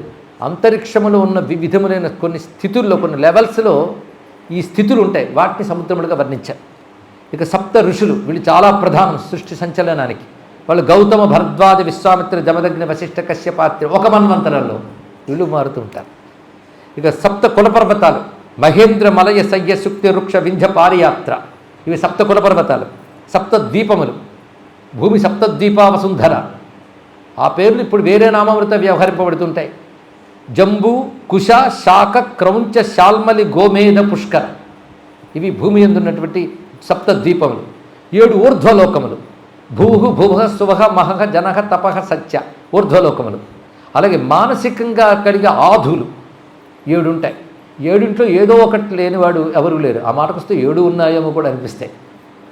అవేమిటంటే మోహం, మదం, గర్వం, విషాదం, క్రోధం, భయం, హర్షం. ఇవి మొత్తం 7. ఈ 7 ఉంటాయండి మనస్సులో, 8వది ఉండదు. వీటి షేడ్స్, కొందరిలో అంత మదం ఉండదు. అంత మదం ఉందంటే మనకు అర్థమైపోయింది, కొంత ఉంటుంది. ఎన్ని రకాల మదాలు, విద్యా మదం, ధనమదం, అబ్బో చాలా ఉన్నాయిలేండి. మోహాలా ఎన్నో ఉన్నాయి. గర్వాలు అవి రకరకాలుగా ఉంటాయి, చెప్పరు. విషాదాల అబ్బో చాలా ఉన్నాయి. ఒక్కసారి గుర్తు చేయాలి, కానీ ఎక్కడో అమెరికా ఉన్న పిల్లాడు కూడా గుర్తొస్తే అదుగు విషాదం. అవునా లేదా? ఎన్ని ఉన్నాయో. ఇంకా క్రోధమా, అబ్బో చెప్పలేనన్ని. భయాలు, హర్షములు, మొత్తం ఏం అర్థం చేసుకోండి. సైకాలజీ క్లాసెస్కి ఈ 7 డివిజన్స్ ముందు స్టడీ చేసి దాని తర్వాత పరిష్కారాలు తోడొచ్చింది. అంత ఇవి తప్ప మనకు ఆది లేదుట. మరొక్కసారి విందామా? అంటే మనకు అలవాట్లేదు కదా, ఇది పేర్లు అలవాట్లేవు కానీ అలవాటు ఉన్నాయి. మోహ మద గర్భ విషాద క్రోధ భయ హర్ష 7. ఇక సప్త బీజములు, ఇవి చాలా ప్రధానమైనవి. అవి గోధుమ ధాన్యములు, అంటే గోధుమ కూడా ధాన్యంలో అయినప్పటికీ ఉన్న బియ్యం అనుకునేది. మినుగులు, కందులు, పెసలు, తిలలు, శనగలు, వీటికి మన గ్రహధాన్యాలకి సంబంధం ఉన్నది. అలాగే ఛందస్సులు, ఇవి ప్రధానం. వేదములో ప్రధాన ఛందస్సులు 7. కానీ వేదస్వరూపుడు ఇక్కడ సూర్యుడిని చూసేటప్పుడు ఇక్కడున్నవాడు, అక్కడున్నవాడు, చిదాకాశంలో ఉన్నవాడిని చూడడం 3 పద్ధతులు. ఆయన వేదస్వరూపుడిని చూడడం గొప్ప పద్ధతి, అది చాలా అవసరం. సూర్యుడిని వేదస్వరూపుడుగా చూడాలి. అలా చూస్తే ప్రధానమైన ఛందస్సులు 7. అవి గాయత్రి, బృహతి, ఉష్ణిక్, జగతి, త్రిష్టుప్, అనుష్టుప్పు, పంక్తి, 7 ఛందస్సులు. ఇదే సప్త ఛందస్తురంగాహిత వహన ధురహ అన్నాడు ఇక్కడ. సప్త ఛందస్సులే తురంగాలుగా వస్తున్నాడు. అలాగే మీరు ఏది మాట్లాడినా శబ్దములు స్వరాలను ఆధారం చేసుకుంటాయి. ఏ సౌండ్ అయినా స్వరం నుంచి బయట లేదు, ఈ స్వరాల్లోనే ఉంటాయి. వాటి పద్ధతిగా పేర్చితే సంగీతం, అంతేగా. ఆ స్వరములు మొత్తం 7. వాటికి గ్రామములుగా ఏర్పాటు చేస్తే వివిధమైన విస్తారాలు, తానములు, రాగములు ఇవి చాలా చాలా వస్తున్నాయి. కానీ స్వరములన్నీ ప్రధానంగా 7 స్వరాలే. షడ్జమ, వృషభ, గాంధార, మధ్యమ, పంచమ, దైవత, నిషాద, ఇవి సప్తస్వరములు. వీటితో ఉన్నటువంటిది ఇవి అశ్వములు అంటే నాయన అన్నాడు. ఇన్ని రకాలుగా ఉన్నవి ఆయన అధీనంలో ఉన్నాయి. శబ్దములు, ధాన్యములు ఇన్ని. అయితే ఇన్ని ఉన్నాయి కదా, ఇవన్నీ ఆయన నడుపుతున్నాడు కదా. ఆయన అశ్వమా అనశ్వం అన్నారు ఇక్కడ. ఆయన ఇన్ని నడుపుతున్నప్పటికీ ఏ చెయ్యి కాస్వం నిరవయవ వాగ్భావ మాత్రాధిరూఢం. ఇలా మాటకి మాత్రమే అశ్వములన్నీ గురించి చెప్తూ అశ్వాన్ని నడుపువాడు అంటున్నాం. కానీ నువ్వు తేత్వామేవ స్వర గుణ కళావర్జితం యాంత్యనస్వం. స్వర గుణ కళ ఇవేమీ లేనివాడు నువ్వు, అంటే శుద్ధమైన బ్రహ్మమువు నువ్వు అని చెప్తున్నారు ఇక్కడ. కనుక ఈ అశ్వములు దాటిపై అనస్వరమైన వాడిని పట్టుకోవాలి. ఇక్కడ ముందు అశ్వములను అర్థం చేసుకుంటేనే కదా అశ్వాలకు అతీతుడమైన తెలుసుకుంటాం. కనుక వీటిని నడుపుతున్నాడు కానీ వీడికి అతీతంగా ఉన్నాడు. కానీ త్రిగుణములతో కూడిన జగత్తుని పరమాత్మ నడుపుతున్నప్పటికీ ఆయన త్రిగుణాతీతుడు. అదేవిధంగా అశ్వములు నడుపుతున్నప్పటికీ వాడికి అశ్వాతీతుడుగా అనశ్వముగా ఉన్నటువంటి వాడు. ఈ రహస్యాన్ని మనం చదువుకుంటున్నాం. ఎక్కడ అంటే గజేంద్ర మోక్షంలో విశ్వకరు విశ్వధూరుని విశ్వాత్మకు విశ్వమయుని విశ్వునవిశ్వున్ శాశ్వతునజు బ్రహ్మప్రభు ఈశ్వరుని పరమ పురుషు నే భజయింతున్. ఇది వినగానే రిథమిక్గా ఉంది, బాగుంది అని నోటికి కంఠస్థ వచ్చేస్తుంది. అర్థం చేసుకుంటే తెలుస్తుంది. విశ్వకరు విశ్వాన్ని చూశాడు, విశ్వాన్ని తయారు చేశాడు. కానీ విశ్వదూరుడు దాని దూరంగా ఉన్నట్ట. అంటే తయారు చేసి పెట్టి ఎక్కడ ఉన్నాడా? కాదు, విశ్వాత్మకుడు. విశ్వమంతా తన స్వరూపంగా ఉన్నాడు, కానీ విశ్వానికి అంటట్లేదు కనుక విశ్వదూరుడు అని ఎలా తెలియబడతాడు? ముందు విశ్వాన్ని తెలుసుకుంటేనే విశ్వం ఎవరి వల్ల ఉందో తెలుస్తుంది కనుక విశ్వవేద్యుడు. అప్పుడు అర్థమైంది విశ్వమంతా తానే ఉన్నాడు కనుక విశ్వడు. కానీ విశ్వం మాత్రమే కాదు ఆయన. అందుకే అవిశ్వుడు విశ్వమే లేనివాడు, అలాగో అశ్వమే లేనివాడు. అలాగా ఇది అక్కడ అనశ్వం అనే మాటగా అర్థం. చెప్పిన అశ్వమంతా విశ్వమే, విశ్వమంతా అశ్వమే. ఇందాక చెప్పిన శరీరమంతా వ్యాపించిపోయి ఉన్నాడు 7 అది ఇన్ని రకాలుగా వ్యాపించిపోయిన వాడువు కనుక స్వామి వీటికి అతీతంగా ఉన్నవాడవు అని అత్యద్భుతమైన భావన అటు సాంబుడి శ్లోకంతో తీసుకున్నాం, ఇక్కడ ఈ విధంగా తీసుకున్నాం. అలాంటి సూర్యుని స్తుతిస్తూ ఎందరో సంచరిస్తున్నారని చుట్టూ అది గమనిద్దాం. ఆయన చుట్టూ ఎంతమంది కొలుచుకుంటున్నారు అంటే ఒక మామూలు మనం చెప్పుకున్నాం, ఒక హల్కా నాయకుడి చుట్టూరే పెద్ద కోలాహలం. పక్కకెళ్ళండి వస్తూ ఉంటారు వాళ్ళ పక్కన వస్తూ. అసలైన సిసలైన నాయకుడు ఆయన నాయకత్వం ఎప్పుడూ పోదు. అటువంటిప్పుడు ఆయన పొద్దున్న ఉదయిస్తూ ఉంటే ఆయన చుట్టూ ఎన్ని బరాబరులు కొలువు తీరుంటాయో అది చూడాలి. అక్కడున్నవి ఇక్కడ ఇమిటేషన్ అవుతుంటాయండి లోకంలో. ఒక పదవిలో ఉన్నవాడు చుట్టూ వచ్చాయంటే అక్కడిదేదో లక్షణం ఇక్కడ ఉంది, అందుకు కనిపిస్తున్నాయి. ఆయన వస్తూ ఉంటే ఆయన చుట్టూ ఎంతమంది ఉంటున్నారో చూస్తూ ఉంటే వాళ్ళలో ఒక్కడు అనుగ్రహించిన బతుకు ధన్యమైపోతుంది. ఆదిత్యైరప్సరోభిర్మునిభిరహివరైర్గ్రామణి యాతుధానై గంధర్వైర్వాలఖిల్యై పరివృత దశమాంసస్య కృష్ణం రథస్య మధ్యం వ్యాప్యాధితిష్టన్ మణిరివ నభసో మండలశ్చండరశ్మే బ్రహ్మజ్యోతిర్వివర్త శృతి నికరఘనీ భావరూప సమింధే. అంటే 10,000 యోజనాల విస్తీర్ణం కదా అది. దాని కింద ఒక చక్రం, గుర్రాలు ఇంతవరకు చూసాం. ఆ 10,000 యోజనాల విస్తీర్ణంలో వృత్తం చుట్టుకొలతలు 1000 యోజనాలు గణములు ఉంటాయి. 1000 యోజనాలు గణములు మాత్రమే ఉంటాయి. తర్వాత మొత్తం ఉన్నటువంటి 9,000 యోజనాలు మండలం ఉంటుంది. మొత్తం మండలం అక్కడ ప్రకాశిస్తుంది. అంటే రథం మీద చుట్టూ ఉన్నటువంటి 1000 యోజనాల్లో గణములు కొరుచుకుంటూ ఉంటే దాని మధ్యలో పెద్ద జ్యోతిపుంజి ఉంటుందండి. అంటే గణములు ఆ జ్యోతికి నమస్కారం చేస్తున్నారు. ఆ జ్యోతి అంటే గుర్రాలు కూడా దాటిన తర్వాత ఈ సమూహం ఉంటుంది. సమూహమునకు కూడా మండలం అని పేరుంది కనుక ఈ సమూహం మధ్యలో కాంతి పుంజం ఉంది. అది పెద్ద విస్తీర్ణం, 9,000 యోజనాల విస్తీర్ణం. అది చుట్టూ ఉన్నవి 1000 యోజనాల విస్తీర్ణం ఉన్నాయి. మొత్తం కలిపి 10,000. ఆ 1000 యోజనాల విస్తీర్ణంలో చుట్టూ ఎవరెవరు కూర్చున్నారో చూపిస్తున్నాడు. ఆదిత్యై అప్సరోభి మునిభి అహివరై గ్రామణీయాతుధానై గంధర్వై వాలఖిల్యై. ఇక్కడ గంధర్వై ఇంకా 7 అయిపోయాయి, 7 గణములు. వాలఖిల్యై అంటే ఋషులు, వాళ్ళు అక్కడున్నారు. పరివృత దశమాంసస్య కృష్ణం రథస్య, దానిలో 10వ వంతు దశమాంశం అదంతా వాళ్ళతో ఉన్నది. ఆ మధ్యలో మధ్యం వ్యాప్యాధితిష్టన్, మధ్యలో వ్యాపించిపోయి మణిరివ, ఒక మణిలా ధగధగలాడిపోతున్నట్టు ఆయన. ఆ ధగధగలాడిపోతున్నదే ఆయన యొక్క మండలము. అదేమిటయ్యా అంటే బ్రహ్మజ్యోతిర్వివర్త శృతి నికర ఘనీభావ రూప సమింధే. అదే 7 కోట్ల మంత్రరాశి అయిన వేదము యొక్క సమూహము, ఆ వేదకాంత సమూహం అంతా అదే ఆదిత్య మండలంగా కనిపించింది కదా బ్రహ్మదేవుడికి. అది ఆ 9,000 యోజనాల విస్తీర్ణం ఉంటుంది. ఇలా భావన చేయవలసిందండి. ఇప్పుడు ఆ మండలం భావిస్తే ఆ మండలానికి కొంత స్థుతుంది. దాని లోపల పురుషుడిని భావించాలి. అంటే లోపల ఉన్న పురుషుడు. చిత్రం ఏంటంటే ఆ పురుష వర్ణన చేసిన మయూర కవి పురుష వర్ణన అని చెప్తాడు, కానీ అందులో కాళ్ళు చేతులు ఏమీ వర్ణించలేదు. అంటే నిరాకారమైనటువంటి ఒక జ్యోతిస్వరూపమైన పురుషుడిని అందులో చెప్పాడు ఇక్కడ. అది ఉపాసకుడు కోసం బహురూపాలతో కనిపించవచ్చు, కానీ ప్రధానంగా అది మొత్తం మండలానికి ఒక న్యూక్లియస్ లాగా మధ్యలో ఉంటుంది బిందు స్థానంలో. కనుక మండలం తద్గతంగా పురుషుడు. కనుక ముందు చక్రము, రథము, తర్వాత గణములు, తర్వాత మండలము, ఆ మండల మధ్యలో పురుషుడు. ఇలా వెళ్ళాలి మన క్రమం. మొత్తానికి మండలాన్ని ఇప్పుడు దర్శిస్తున్నాం. మండలం సామాన్యం కాదు, సమస్త వేదమంత్ర తేజస్సు అంతా కలిసిపోయింది. సమస్త వేదముల యొక్క తేజస్సు అది శృతి నికర్ర ఘనీభావ రూప. ఘనీభావం అంటే ఘనీభవించుట. నీరు మొత్తం ఘనీభవిస్తే మంచు గడ్డలాగైపోతుంది కదా. కనుక వేదమంతా గడ్డ కట్టినట్లు ఉంది సమూహం. అయితే ఆ గడ్డ మంచు గడ్డ, ఇది వెలుగు గడ్డ, కాంతి సమూహంతో ఉన్నది ఇక్కడ మొత్తం. అలా ఉన్నది. ఇది శృతి నికర్ర ఘనీభావ రూప సమింధే. అటువంటి స్వామిని ఉపాసన చేస్తున్నారు. అయితే ముందు ఈ గణాలని మంచి చేసుకోవాలి. ఈ గణములు ఎన్ని రకాలుగా ఉన్నాయంటే ఇవి 7. 7 ఒక్కొక్కరికి 12 మంది ఉంటారు పరివారం. ముందు ఆదిత్య అన్నారు. 7 మొదటిది ఆదిత్య. ఈ ఆదిత్యులు 12 మంది. వాళ్ళ పేర్లు ఒక్కసారి అనుకుందాం. వీళ్ళే ద్వాదశాదిత్యులు. ధాత, అర్యమ, మిత్ర, అంబుప. అంబుప అంటే వరుణుడు, వాసవహ అంటే ఇంద్రుడు, వివస్వతుడు, పర్జన్యుడు, పూష, అంశువు, గభస్తిమాన్, త్వష్ట, విష్ణు. మొత్తం 12 ఆదిత్యులు వీరు. ఇక అప్సరసలు, వీళ్ళు మొత్తం 12 మంది. ఒక గణంలో 12 ఉంటారు.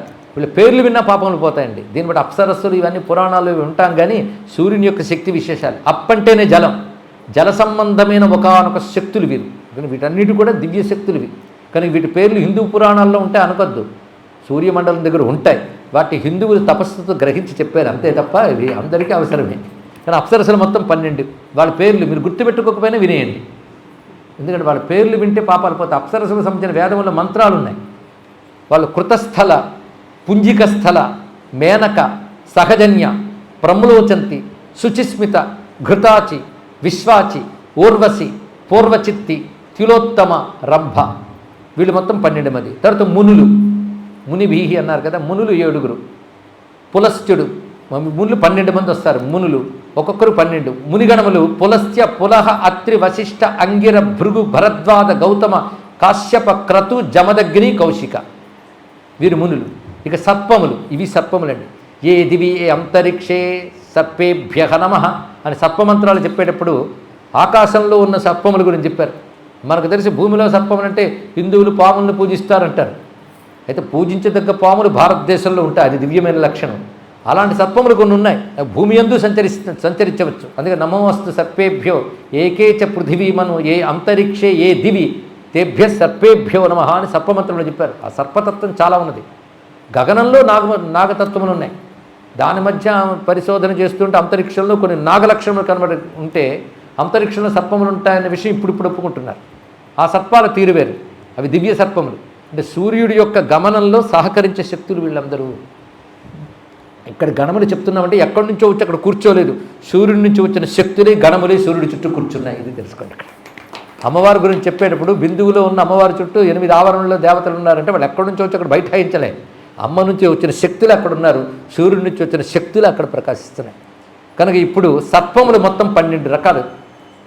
వాసుకి, కంకరీకుడు, తక్షకుడు, నాగుడు, ఏలాపుత్రుడు, శంఖపాలుడు, ఐరావతుడు, ధనంజయుడు, అగ్రమహాపద్ముడు, కర్కోటకుడు, కంబలుడు, అశ్వతరుడు. ఇప్పుడు ఈ 12 సర్పాల మధ్య సూర్యుడిని చూస్తూ ఉంటే సర్పభూషితుడైన శివుడిగా కనిపించడం కనిపించాడు. ఇదొక దర్శనం మనకి శాస్త్రంలో ఉన్నది. ఇక గ్రామణులు. గ్రామణులు అంటే ఒక సమూహానికి అధికారంగా ఉన్నవాడిని గ్రామణి అంటారు. పైగా ముఖ్యమైన వాడిని గ్రామణి అంటారు. అలా గ్రామణులు కొంతమంది ఉన్నారు. సూర్యుని గ్రహగ్రామణి అన్నాడు మయూరుడు. గ్రహములకే ముఖ్యమైన వాళ్ళకి గ్రహగ్రామణి. సూర్యుడు గణముల్లో గ్రామణులు మొత్తం 12 మంది ఉన్నారు. ఈ గ్రామణుల పేర్లు విన్నప్పటికీ మనం ధన్యులు మెప్పుతాం. ఆ గ్రామణులు రథకృత్, రథోజస్, వీళ్ళ పేర్లు బట్టి వాళ్ళ లక్షణాలు తెలిస్తే మళ్ళీ పెద్ద ఉపన్యాసం అవుతుంది. పేర్లు విని ఆనందిద్దాం. రథచిత్రుడు, రథస్వనుడు, శ్రోతుడు, అరుణుడు, సుషేనుడు, శానజిత్, తార్క్షుడు, అరిష్టనేమి, వీళ్ళ పేర్లు వేదములో ఉంటాయి. స్వస్తిన స్తార్క్షౌ అరిష్టనేమి అని. రథజిత్, సత్యజిత్. ఈ గ్రామణులు యక్షజాతీయులు, వీళ్ళందరూ యక్షులు అనబడేటటువంటి వాళ్ళు. తర్వాత రాక్షసులు. ఈ రాక్షసుల్లో ఒకడినే కీచకుడి దగ్గరికి వెళ్ళినప్పుడు ద్రౌపదికి రక్షణగా పంపించాడు సూర్య భగవానుడు. కానీ ఇక్కడ రాక్షసులు అనగానే మనం వెంటనే పురాణాల్లో రాక్షసులు గుర్తు రాక్కర్లేదు. రక్షోజాతుని ఒక జాతి, అది దేవజాతుల్లో ఒకటే, అదొక రహస్యం. అని రాక్షసుల పేర్లు మొత్తం 12 రాక్షసులు. రక్షోహేతి, ప్రహేతి, పౌరుషేయుడు, వధుడు, సర్పుడు, వ్యాఘ్రుడు, చాపుడు, వాతుడు, విద్యుత్తు, దివాకరుడు, బ్రహ్మోపేతుడు, యజ్ఞోపేతుడు. వీళ్ళు రాక్షసులు మొత్తం 12 మంది. ఇక గంధర్వులు, వీళ్ళు 12 మంది. వాళ్ళ పేర్లు ఒక్కసారి విందాం. తుంబురుడు, నారదుడు, హాహ, హూహు, విశ్వావసువు, ఉగ్రసేనుడు, వరరుచి, సర్వాసువు, చిత్రసేనుడు, ఊర్నాయువు, ధృతరాష్ట్రుడు, సూర్యవర్చస్సు. ఈ ధృతరాష్ట్రుడికి మన కౌరవుల తండ్రికి సంబంధం లేదు, ఆయన పేరు ఈయన పెట్టుకున్నారు అంతే. ఇక్కడ ధృతరాష్ట్రుడు, చివరికి సూర్యవచస్సు. ఇవి మొత్తం 12 గంధర్వులు. మొత్తం 7, ఒక్కొక్కరికి 12 చొప్పున ఎంతమంది? 84. చిత్రం ఏంటంటే ఒక్కొక్క మాసంలో ఇందులో ఒక్కొక్కడు పనిచేస్తాడు. ఉదాహరణకి చైత్రమాసం వస్తే ధాత అని ఆదిత్యుడు అక్కడ ఉంటాడు. అప్పుడు అప్సరసల్లో కృతస్థలు అక్కడ ఉంటుంది. అలాగే మునుల్లో పులస్త్యుడు అక్కడ ఉంటాడు. సర్పముల్లో వాసికి, గ్రామంలో రథకృత్, రాక్షసుల్లో రక్షోహితి, గంధర్వులు తుంబురుడు. అంటే 7 గణాల్లో ఒక్కొక్కడు ఒక్కొక్క మాసంలో ఉంటారు. మళ్ళీ రెండవది వచ్చేటప్పటికల్లా రెండవ ఆదిత్యుడు వస్తాడు. అంటే ద్వాదశాదిత్యులు ఒక ఆదిత్యుని యొక్క 12 రూపాలు. అది రహస్యం ఇక్కడ. కానీ అర్యముడు తర్వాత వస్తే అప్పుడు అప్సరసల్లో పుంజక స్థలం అక్కడికి వెళ్తుంది. ఇలాగ మొత్తం ఈ 7 మొత్తం 12 మాసములు యందు ఆయా ఆదిత్యులుగా వాటితో పాటు వెళ్తూ ఉంటారు. మిగిలిన మాసముల యందు వాళ్ళ పని ఉండదు, అక్కడ రథమునందు ఉంటారు. ఆ మాసమునందు వాళ్ళు పని చేస్తుంటారు. వాళ్ళు అలా పని చేస్తేనే మన దాకా సూర్యుని యొక్క అనుగ్రహం లభిస్తుంది ఇక్కడ. ఇది ఆ విధంగా ఉన్న ఒకానొక శక్తిని గణములుగా, గుర్రములుగా, చక్రముగా, మండలముగా భావించి ఉపాసన విషయాన్ని ఇస్తున్నారు. ఇంత విషయాన్ని ఇక్కడ ఒక్క శ్లోకంలో చెప్తూ ఆదిత్యై అప్సరోభి మునిభిరహివరైర్గ్రామణీయాతుధానై గంధర్వైర్వాలకిల్యై పరివృత దశమాంశ్చ కృష్ణం రథస్య మధ్యం వ్యాప్యాధితిష్టన్ మణినివనభసో మండలశ్చండరశ్మే బ్రహ్మజ్యోతిర్వివర్త శృతినికరఘనీభావరూప సమింధే శృతినికరఘనీభావరూప సమింధే. భావం తెలిస్తే ఒక్కొక్క శ్లోకం అలాగ హాంటింగ్ అంటారే, అలా మనసును వెంటాడుతుంది. అలాంటి అద్భుతమైన స్వామి యొక్క స్వరూపాన్ని నమస్కారం చేస్తూ అటు తర్వాత కిరణాలకు నమస్కారం చేశాడు ఈయన. ఈ కిరణాల దగ్గరికి వచ్చినప్పటికీ వరుసపెట్టే శ్లోకాలు ఉన్నాయి. ఈ కిరణ సమూహమే కాంతి, మనకు ముందు కనబడేది అదే. అంటే మయూరుడైతే ముందు కాంతిని వర్ణించాడు, తర్వాత గుర్రాలు ఇవన్నీ తర్వాత వెళ్ళాడు. ఆయన ముందు కాంతినే వర్ణించాడు. కానీ ఈ మహానుభావుడు ముందు శందనము, రథాన్ని వర్ణించాడు. ఈయన స్ఫురించుగాక అంటూ ఉపాసనలు అక్కడికి వెళ్ళాడు. కానీ ముందు మనకు కనబడేది కాంతే, కానీ ముందు నిజానికి కాంతి లేదు. ముందు కనబడుతున్నవి ముందు ఆ రథం, తర్వాత చక్రం, తర్వాత గణములు, ఆ తర్వాత కదా అందులోంచి కదా కాంతి మనకు వస్తుంది. ఆ కాంతి మనకు ముందు కాంతి వస్తుంది కదా, ముందు కాంతిని ఆయన వర్ణించాడు. కానీ ఇవన్నీ దాటితే కానీ కాంతిని ప్రశ్నించే మండలం లేదు కనుక ఇప్పుడు వర్ణిస్తున్నాడు ఆయన. అయితే ఈ కిరణాలపై ఆయన రచించిన శ్లోకాలు దాదాపు 3-4 రకాలు ఉన్నాయి. అన్ని శ్లోకములు రచించాడు. ఇది చూస్తే చాలా ఆశ్చర్యం వేస్తుంది. ఆ కిరణాల్లోనే మనం చెప్పుకున్న సహస్ర కిరణ సంఖ్య అక్కడే చూపించాడు. అదేవిధంగా ఆ కిరణ సమూహంలోనే గ్రహాలకు కాంతులనిచ్చే 7 కిరణాలను కూడా అందులో వర్ణించాడు. ఇక్కడ వర్షంతస్తోయముష్టం తుహినమిపజలాన్యాపిబంత సమంతాత్ అక్కడ వర్ణించేటప్పుడు వర్షించినవి కొన్ని, వెలుగునిచ్చినవి కొన్ని, చలినిచ్చినవి కొన్ని అంటూ ఇందాక చెప్పుకున్న విషయమని ఈ శ్లోకంలో చెప్పాడు. ఇక్కడ పైగా వాటిల్లో ఉన్నటువంటి వెలుగులు అవే శశితనయ ముఖాన్ పంచచోద్భాసయంత, ఆయన నుంచి వచ్చిన కిరణములే శశితనయ అంటే శశి తత్తనయ, చంద్రుడిని బుధుడిని మొదలైన వాటిని ప్రకాశింపజేస్తుంది.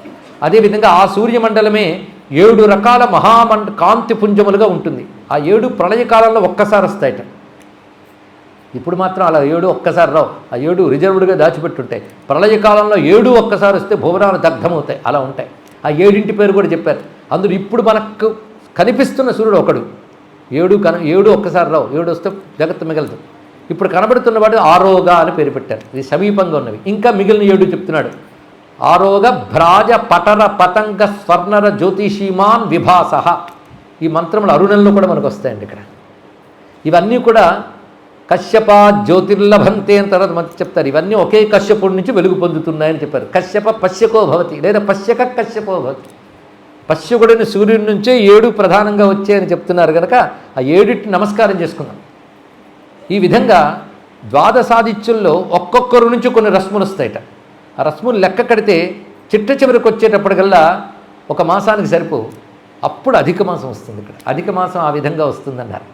అలా అధిక మాసం వచ్చినప్పుడు వ్రత యజనములు మొత్తం చెయ్యరు అని చెప్తున్నాడు. ఆదిత్యానాశ్రితాషన్నవతి గుణ సహస్రాన్విత రశ్మయోన్యే మాసే మాసే విభక్తాస్త్రిభువన భవనం పావయంత స్ఫురంతి ఏషా భువ్యప్రచారే జగదవన కృతాం సప్తరశ్మ్యుత్థితానాం సంసర్పే చాధిమాసే వ్రతయజనముఖా సత్క్రియా నక్రియంతే. అంటే ఈ ద్వాదశాదిత్యుల క్రాంతి వాళ్ళు రావడం అనేది ఏ మాసంలో ఉండదో లెక్క కట్టి చెప్తే ఆ మాసంలో అతని యొక్క రశ్ములు రావు కిందకి. మరి సూర్యుడు అప్పుడు కూడా వస్తారంటే ఆ రశ్ములు మినహాయింపబడతాయి, మనకు తెలియదు. అప్పుడు ఆ మాసాన్ని అధిక మాసం అంటారు. దాన్ని సంసర్పము అని కూడా పేరు. అప్పుడు ఈ ఆదిత్యుడు 12 మంది సంక్రమణంలో ఏది ఉండదు కనుక సంక్రమణం ఆ మాసంలో ఉండదు. అధిక మాసంలో సంక్రమణం ఉండదు. ఇది చెప్పారు. అందుకే అది ప్రశస్తి లేనిది అయిపోయింది. 12 ఏ ఒక్కరి రశ్ములు అక్కడికి రావు గనక మిగిలిన కాంతులు మాత్రం వస్తాయి.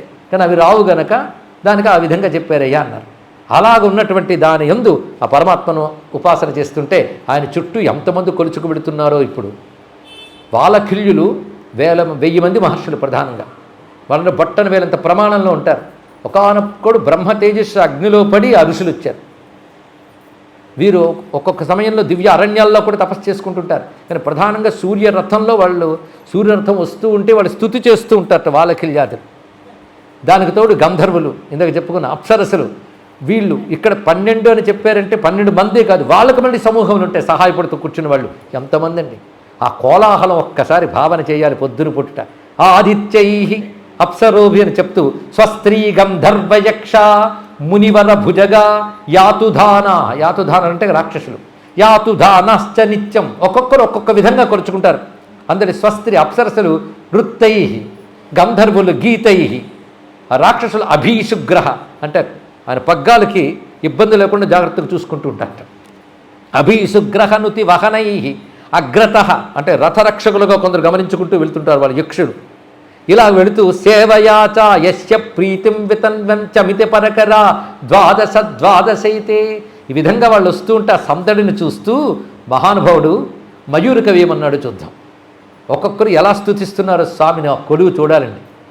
సిద్ధై సిద్ధాంతమిశ్రం శ్రిత విధి విబుధైశ్చారణైశ్చాటు గర్భం గీత్యా గంధర్వముక్షైర్ముహురహిపతిభిర్యాతుధానైర్యతాత్మ సార్ఘం సాధ్యైర్మునీంద్రైర్ముదితతమ మనః పక్షిభిః పక్షపాతాత్ ప్రాత ప్రారభ్యమాన స్తుతిరవతురవిర్విశ్వవన్యోదయోవహ. ఈ మయూరికవి భావనే వేరండి, అద్భుతమైనది. అలా వస్తున్న రవి సమస్త జగత్తుకి క్షేమం కలిగించుగాక అని ప్రార్థన చేస్తున్నాడు.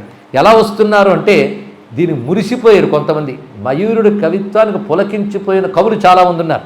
మళ్ళీ వాళ్ళు సమర్థులైతే దాన్ని చక్కగా అందించగలరు కదా. అలాంటి సమర్థుల్లో చింతామణి సరస్వతి ఉపాసకుడైన శ్రీనాథ మహాకవి ఒకడు. ఆయన చెప్తున్నాడు, ఈ శ్లోకాన్ని యథాతథంగా తీసుకుని కాశీఖండంలో వర్ణిస్తున్నాడు. సిద్ధాంత సంసిద్ధి సిద్ధ సంగంబును విద్యుక్త పరిపాటి విబుధకోటి చాటుధారా ప్రౌఢి చారణ వ్యూహంబు కిన్నర వ్రాతంబు గీత సరణి. మరికొందరు దేవతాగణాలను కూడా ఇక్కడ చూపిస్తున్నారు. ఖచర సంగము విశృంఖలమణి వైచిత్రి యాతుధాన శ్రేణి అధిక భక్తి గరుడలోకము నమస్కార వాక్యంబున ఏకాగ్రమతి దందశూక సమితి. దందశూకం అంటే నాగులు.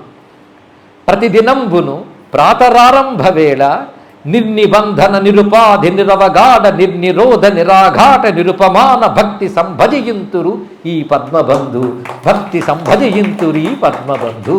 ఇంతమంది దేవతలు కొరుచుకుంటూ ఉంటే ఒక్క దేవత చాలు మన బ్రతుకు బాగు చేయడానికి. వీళ్ళందరూ ఎవరిని దాన్ని పెడుతున్నారు చూసి మన దాన్ని పెట్టుకుంటే ఆయన దేవదేవుడు దేవవంజ్యుడు అని తెలుస్తున్నది. దీని పురాణం తవ దివ్యరథం యాంతం అనుయాంతి పరార్థిన సిద్ధచారణ గంధర్వాహ యక్ష గుహ్యక పన్నగాహ అని పురాణముల్లో దీన్నే చెప్పారు. ఆ లెక్కలు సరిగ్గా తీసుకుని ఎంతమంది ఏమేమి చేస్తున్నారో అద్భుతంగా ఆ శ్లోకాల్లో దట్టి ఇచ్చిన అప్పయ్య దీక్షులు అనబడే ఋషికి నమస్కారం చేసుకోవాలండి. వాళ్ళకి రుణం తీర్చుకోగలమా? ఎంత జ్ఞానం ఇచ్చారు, తరించడానికి శ్లోకం ఇచ్చారు. అందుకే ఆ స్వామి ఇన్నిటితో వస్తున్నటువంటి ఆ వైభవం ఉన్నదే దాన్ని గమనిస్తూ ఈ మహానుభావుడు చెప్పినది, మయూరుడు చెప్పినది, గంధర్వైర్ గజ్జ పజ్జబ్జతికరతవచో హృజ్యమాతోజ్జవాజ్జై ఆజ్జైర్యో నారదాజ్జైర్మునిభిరభినుతో వేద వేజ్జైర్విభిజ్య ఆసాధ్యా పజ్యతేయం పునరపి చ జగద్యౌవనం సజ్జ ఉజ్జన్నుజ్యోతో జ్యోతితద్యౌర్జతు దిర్సకృతో సావవజ్జా నివోద్య. ఈ శ్లోకం దగ్గర పెట్టుకుంటే ధ్యా అనే శబ్దాన్ని ఎన్నిమాలు ప్రయోగించాడు. అలాంటి అందాలు చూస్తూ ఉంటే అటు శబ్దాలంకారం ఇటు అర్థాలంకారాలు పుంఖానుపుంఖాలకు వస్తాయి. గంధర్వై గంధర్వులు గజ్జ పద్య వ్యతికరతవచో వాళ్ళు గజ్జము పద్యము వీటితో స్తుతిస్తున్నట్టు వాళ్ళు. హుర్జమాతోజ్యవాద్యై వాళ్ళ ఆతోజ్యవాద్యములు అక్కడ సాగుతున్నాయి. దానికి తగ్గట్టుగా ఆతోజ్యవాద్యం అంటే గాత్రానికి సహకారిగా వివిధ వాద్యాలు వాడితే దాన్ని ఆతోజ్యవాద్యం అనాలి. ఆతోజ్యవాద్యంలో ఏవేవి వాడతారు దానికి మళ్ళీ శాస్త్రం చెప్తుంది. అవన్నీ సూర్యుడు వస్తున్నప్పుడు వస్తున్నాయి. అది సంగీతం, మ్యూజిక్ అక్కడి నుంచి వచ్చింది. అందుకే సూర్యుని ఉపాసన వల్ల సంగీతము సాహిత్యం అన్నీ లభిస్తున్నాయి. అసలు మ్యూజిక్ అక్కడుంది. మొత్తం ఎన్ని రకాలు కలిస్తే ఆతోద్యమనాలు కూడా శాస్త్రం చెప్తుంది. ఎన్ని కలవాలో చూడండి. తతం వీణాదికం వాద్యం ఆనద్ధం మురజాదికం. తతం వీణాదికం వాద్యం ఆనద్ధం మురజాదికం వంశాదికం తు సుషిరం కాంస్య తాళాదికం ఘనం చతుర్విధమిదం వాద్యం వాదిత్రాతోద్యవనామకం. ఆతోద్యనామకం. ఆతోద్యం అనేది 4 విధాలు ఉంటుంది. ఒకటి తతము, ఇంకొకటి ఆనద్ధము, సుషిరము, ఘనము. 4 రకాలట వాద్యాలు.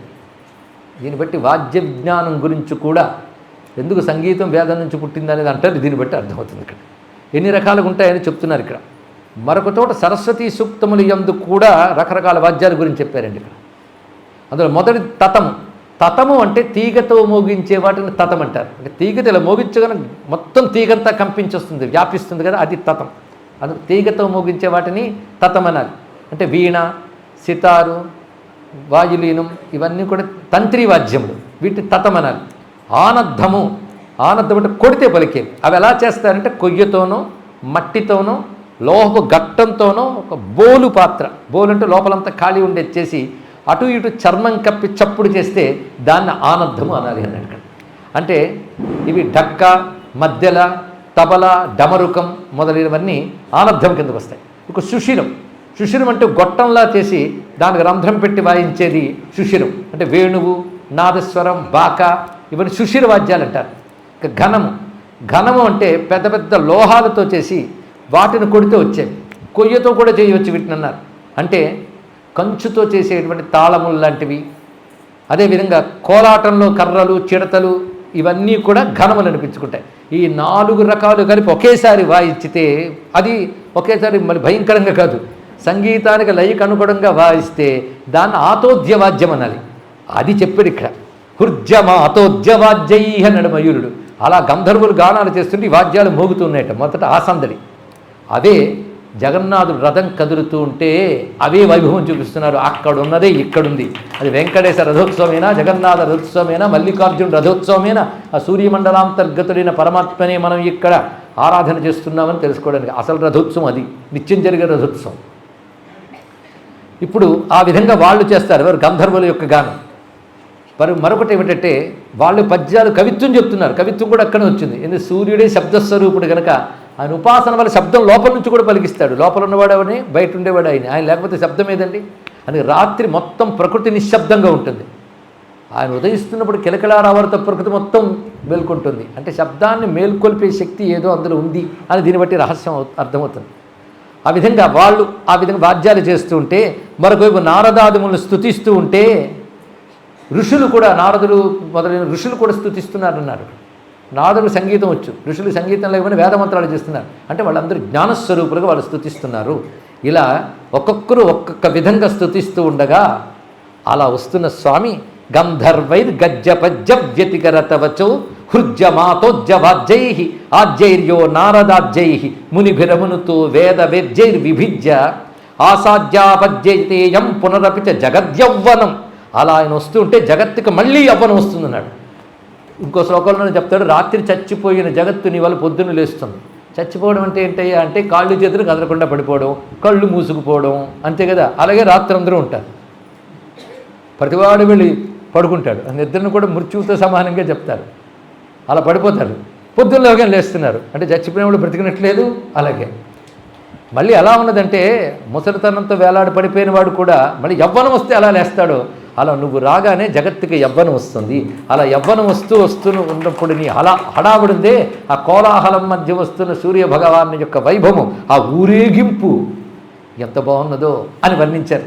దీనంతటినీ ఇంత చక్కగా మహానుభావుడు మయూర కవి, ఇటు సాంబుడు, ఇంకా మన అప్పయ్య దీక్షితుల వారు కలిసి చూపించారు. అలాంటి స్వామి మనం చూసి పరవశించబోతున్నాం. అలాంటి స్వామి మనల్ని అనుగ్రహించుగాక. ఇది భావించడానికి చాలదు. అలాంటి స్వామిని ప్రణవమునందు మండలమునందు ఉపాసించాలంటోంది శాస్త్రము. ఓం విద్యుద్గీత భక్తే రవయవ పదవీం ప్రాప్తవచ్చక్షరేస్మిన్ యస్యోపాస్తి సమస్తం దురితమపనయతి అర్కబింబే స్థితస్య యత్పూజైక ప్రధానాన్యఘమకినమపి ఘ్నంతి కృచ్ఛ్రవ్రతాని జాతః సర్వోపతాపాన్ హరతు పరశివః సోయమాధ్యోభిషణ్ణః. ఓంకారములో మండలములో ఎవరిని ఆరాధిస్తున్నాం ఆయన ఉన్నాడు అందులో. ఆయన్ని పూజించితే సమస్త అఘములు పోతాయని కృచ్ఛ్ర వ్రతాలే చెప్తున్నాయి. అందుకే నేను చాంద్రాయణ వ్రతంలో గౌతముడు చెప్పినటువంటి శివవచనాలు చూపించాం కదా, అది ప్రమాణం మనకి. ఆయన శివాయ నమ ఇత్యాది మౌంజార్యోన్యాయ వసువిందాయ సౌమ్యాయ శివాయ నమో నమ నీలగ్రీవాయ స్థికంఠాయ నమో నమ రుద్రాయ సర్వాయ శర్వాయ ఈశానాయ ఉగ్రాయ వజ్రిణి ఘృణినే కపర్దినే నమో నమ నమశ్చంద్రలలాటాయ కృత్తివాససే పినాకహస్తాయ నమో నమ అని కృచ్ఛ్రచాంద్రాయణ వ్రతముల్లో సూర్యుడికి అభిముఖంగా చదవలసిన మంత్రంలో చెప్పారు ఇక్కడ. అది ఇక్కడ చూపిస్తూ ఘనంతి కృచ్ఛ్రవ్రత అని అన్నాడు ఇక్కడ. ఆ రహస్యం చెప్పాడు. దీన్ని బట్టి ఏం తేలుతుందంటే ఆ సూర్యమండలంలో ఉన్నవాడు శివుడు, ఆ శివుడే పరశివ. ఆయన ధ్యానిస్తే చాలు సర్వతాపములు పోతాయి అనే భావాన్ని చూపించాడు. ఆయన ఓం ఇత్యుద్గీత, ఉద్గీతం అంటే సామగానంలో ఒక భాగం, ఎలుగెత్తి చేసేది. అందుకే ఇక్కడ ఉద్గీత భక్తే. ఇక్కడ భక్తి అంటే మనం అనుకునే భక్తి కాదు, భక్తం అంటే భాగం. సామగానంలో భాగమైన ఉద్గీతంలో అవయవంగా ఉండేది ఓంకారం. అందుకే ఓమిత్యుద్గీత భక్తేరవయవ పదవి. ఓం అని ఎలుగెత్తి పలిగేటువంటిది ప్రధానం. అందులో ఉన్నాడు పరమాత్మ. ఓం ఇచ్చేక అక్షర బ్రహ్మ అన్నాం కదా, దానిలో ఎలా ఉన్నాడు ఇందులో అలా ఉన్నట్టు. ఇప్పుడు మళ్ళీ రెండో రోజు చెప్పిన కథలోకి వెళితే మొదట ఓం వచ్చి తర్వాత మిగిలినవన్నీ వచ్చాయి కదా, ఆ ఓంకారం నుంచి మిగిలినవన్నీ వచ్చాయి. అందుకే సూర్యుడు మొత్తం వేదస్వరూపుడైనా మధ్యలో ఉన్నది ప్రణవమే. ప్రణవమే సూర్యమండలంలో ఉన్న పరమాత్మ, ఇందులో సందేహం లేదు. ఈ రెండింటికి అనుబంధం కనుక ఓంకారంతో దానికి అనుబంధం ఉన్నది. ఇప్పుడు మనం ఇది చెప్పాం కదా, కొద్ది రోజుల క్రితం శాటిలైట్స్ ద్వారా సూర్యమండలం నుంచి ఏదో శబ్దం వస్తుందని రికార్డ్ చేశారండి. చాలామందికి తెలిసింది, బయటకు వచ్చింది. కానీ చిత్రం ఏంటంటే హిందూ మతానికి సంబంధించిన ఏ విషయం గొప్పది బయటికి వచ్చినా మొత్తం ప్రపంచ దేశాల్లో భారతదేశాన్ని సనాతన ధర్మాన్ని దెబ్బతీయాలని చూస్తున్నటువంటి వాళ్ళు చివరికి సైంటిస్టుల పేరు పెట్టుకున్న వాళ్ళు కూడా నొక్కి పెట్టేస్తున్నారండి. మొదట బయట పెట్టినా నొక్కి పెట్టేశారు. మనక ఎలాగో అక్కర్లేదు, ఇలా మనం కోల్పోతున్నాం. కానీ ఆ మధ్య కొంతకాలం బాగా వచ్చింది న్యూస్, ఆథెంటిక్గా వచ్చింది, సామాన్యంగా కాదు, సాధికారికమైన వార్తగా వచ్చింది. సూర్యమండలం నుంచి ఒక శబ్దం వినబడుతుంది, చాలా సూక్ష్మ పరికరాలకే మామూలు చివరికి వినబడుతుంట. ఆ శబ్దం ఏమిటంటే ఓంకారం సూర్యమండలం నుంచి వినబడుతుంది అని చెప్పాడు, స్పష్టంగా చెప్పాడు. అది ఓమిత్యుద్గీత భక్తే. ఎంత అద్భుతమైన విషయం ఇక్కడ ఉన్నది. కానీ ఆ ప్రణవంలో ఏమున్నది? ఆ ప్రణవం సూర్యమండలం ఉన్నది. ఆ ప్రణవంలో ఎవడున్నాడు? వాడు సూర్యమండలం ఉన్నాడు. కానీ ఓమిత్యేక అక్షరం బ్రహ్మ. ఓంకారం ఏమిటి? తారహ. ఓంకారానికి తారహ అని పేరు. అందుకే నమస్తారాయ నమ శంభవే చ మయో భవే చ నమ శంకరాయ చ మయస్కరాయ చ నమ శివాయ చ శివతరాయ చ. ఆ శివుడు అని చెప్తూ ఓంకారం అనే శబ్దలింగముగా ఎవడున్నాడో ఆయనే సూర్యమండలంలో ఉన్నాడు. కనుకనే ఆయన్ని మనం నమస్కారం చేసుకుంటున్నాం అని అద్భుతమైన భావాన్ని చెప్పాడు. అలాంటి ధ్యాత సర్వోపతాపాన్ హరతు పరశివ సోయం ఆద్య భిషక్న. ఆయన ఆద్యుడైన భిషక్ అంటే వైద్యుడు. అందుకే ప్రథమో దైవ్యో భిషక్ అంది రుద్రం. కనుకనే ఆయన వైద్యనాథుడు, సంసార వైద్యుడు. ఆ సంసార వైద్యుడు వైద్యనాథుడైన శివుడే ఆ సూర్యుడు కనుక రోగాలు పోగొడతాడు, తాపాలు పోగొడతాడు. శివుడైనా బ్రహ్మ విష్ణు శివాత్మకుడైన సదాశివుడే అయినా అని చెప్తూ విశ్వనాథుడే ఆదిత్యుడు, ఆదిత్యుడే విశ్వనాథుని భావనతో మనం ఈ మహానుభావుల స్తోత్రముల ద్వారా ఇవాళ సూర్యుడు కొలువు చూసాం. ఇప్పుడు ఇవాళ చూసింది సూర్యుడు కొలువు, సూర్యుడు ఊరేగింపు. ఎంతవరకు మండలం ఏదో పురుషుడు అనుకున్నాం కానీ ఇవాళ కొలువు అంతా వచ్చే మొత్తం ఎంతమంది ఎంత హడావిడితో ఆయన చుట్టూ ఉన్నారు. ఆ రథము, ఆ గుర్రములు, ఆ మండలము, ఆ రశ్ములు, ఆ పురుషుడు అన్నిటిని మించి లాంఛనానికని ఒకరిని కూర్చోవాలి అక్కడ. ఆ గుర్రాల దగ్గర కూర్చున్నాడు ఒక ఆయన పేరు అరుణుడు, మరొక పేరు అనూరుడు. ఆయన గురించి గొప్ప శ్లోకాలు రాశాడు మహానుభావుడు మయూరి కవి. ఆయనకో నమస్కారం చేసుకుందాం. మొత్తం ఈ స్వరూపమంతా మనల్ని అనుగ్రహించుగాక. స్వస్తి. స్వస్తి ప్రజాభ్య పరిపాలయంతాం న్యాయేన మార్గేణ మహీం మహీషాః గోబ్రాహ్మణేభ్యః శుభమస్తు నిత్యం లోకాః సమస్తాః సుఖినో భవంతు. మొత్తం 9 రోజుల ప్రవచనంలో మధ్య రోజుకి వచ్చాం. ఇంకా మనకు పూర్తి చేసుకోవడానికి మరొక 4 రోజులు ఉన్నది. ఇంకెన్ని చూపిస్తాడు సూర్యుడు చూద్దాం. మనకి ఇంత చక్కటి ఈ ప్రవచనానికి ప్రధానంగా చెప్పండి అని కోరుకున్నటువంటి పుణ్య దంపతులకు మనం ప్రధానంగా సూర్య భగవానుడు ఆశీర్వచనాలు రావాలని మనం అందరం కోరుకుందాం. శ్యామలారాణి గారు, కామేశ్వర శర్మ గారికి. అదేవిధంగా కాశీలో ఎప్పుడు చెప్పినా కాశీవాసులు వచ్చి ఆదరతో వాత్సల్యంతో వింటూ ఉంటారు. అదొక ఆనందం మాకు. ఇంకా అనేక మంది దూర ప్రాంతాల నుంచి వచ్చిన భక్తులు, ప్రత్యేకించి కాశీ అంటేనే విద్యల దేశం. అందుకే అనేక మంది విద్వాంసులు వస్తారు. అలా నన్ను ఆశీర్వదించడానికి వాత్సల్యంతో వచ్చిన విద్వాంసులు చాలామంది ఉన్నారు. పెద్దలు శ్రీ రామనాథ్ శర్మ గారు, అదేవిధంగా బ్రహ్మశ్రీ అన్నదానం చిదంబర శాస్త్రి గారు, వారు ఒక ప్రత్యేకమైన దీక్షతో ఇక్కడ వాసం చేస్తున్నారు. అలాగే కాశీవాసానికి వచ్చినటువంటి అవధాన కోకిల పెద్దలు కవులు పండితులు అయినటువంటి కోట లక్ష్మీనరసింహం గారు, ఇలా ఎందరెందరో వారు సపత్నీకులు ఇక్కడికి వచ్చి రోజు వింటూ ఆశీర్వదిస్తున్నందుకు వారందరికీ కూడా నమస్కరిస్తూ స్వస్తి. కాశీక్షేత్ర నివాసాయ కామితార్థప్రదాయినే విశాలాక్షి సమేతాయ విశ్వనాథాయ మంగళం.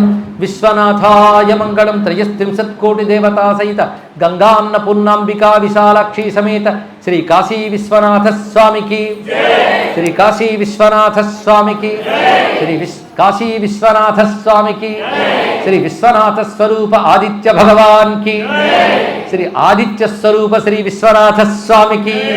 నమః పార్వతీపతయే. హర హర మహాదేవ.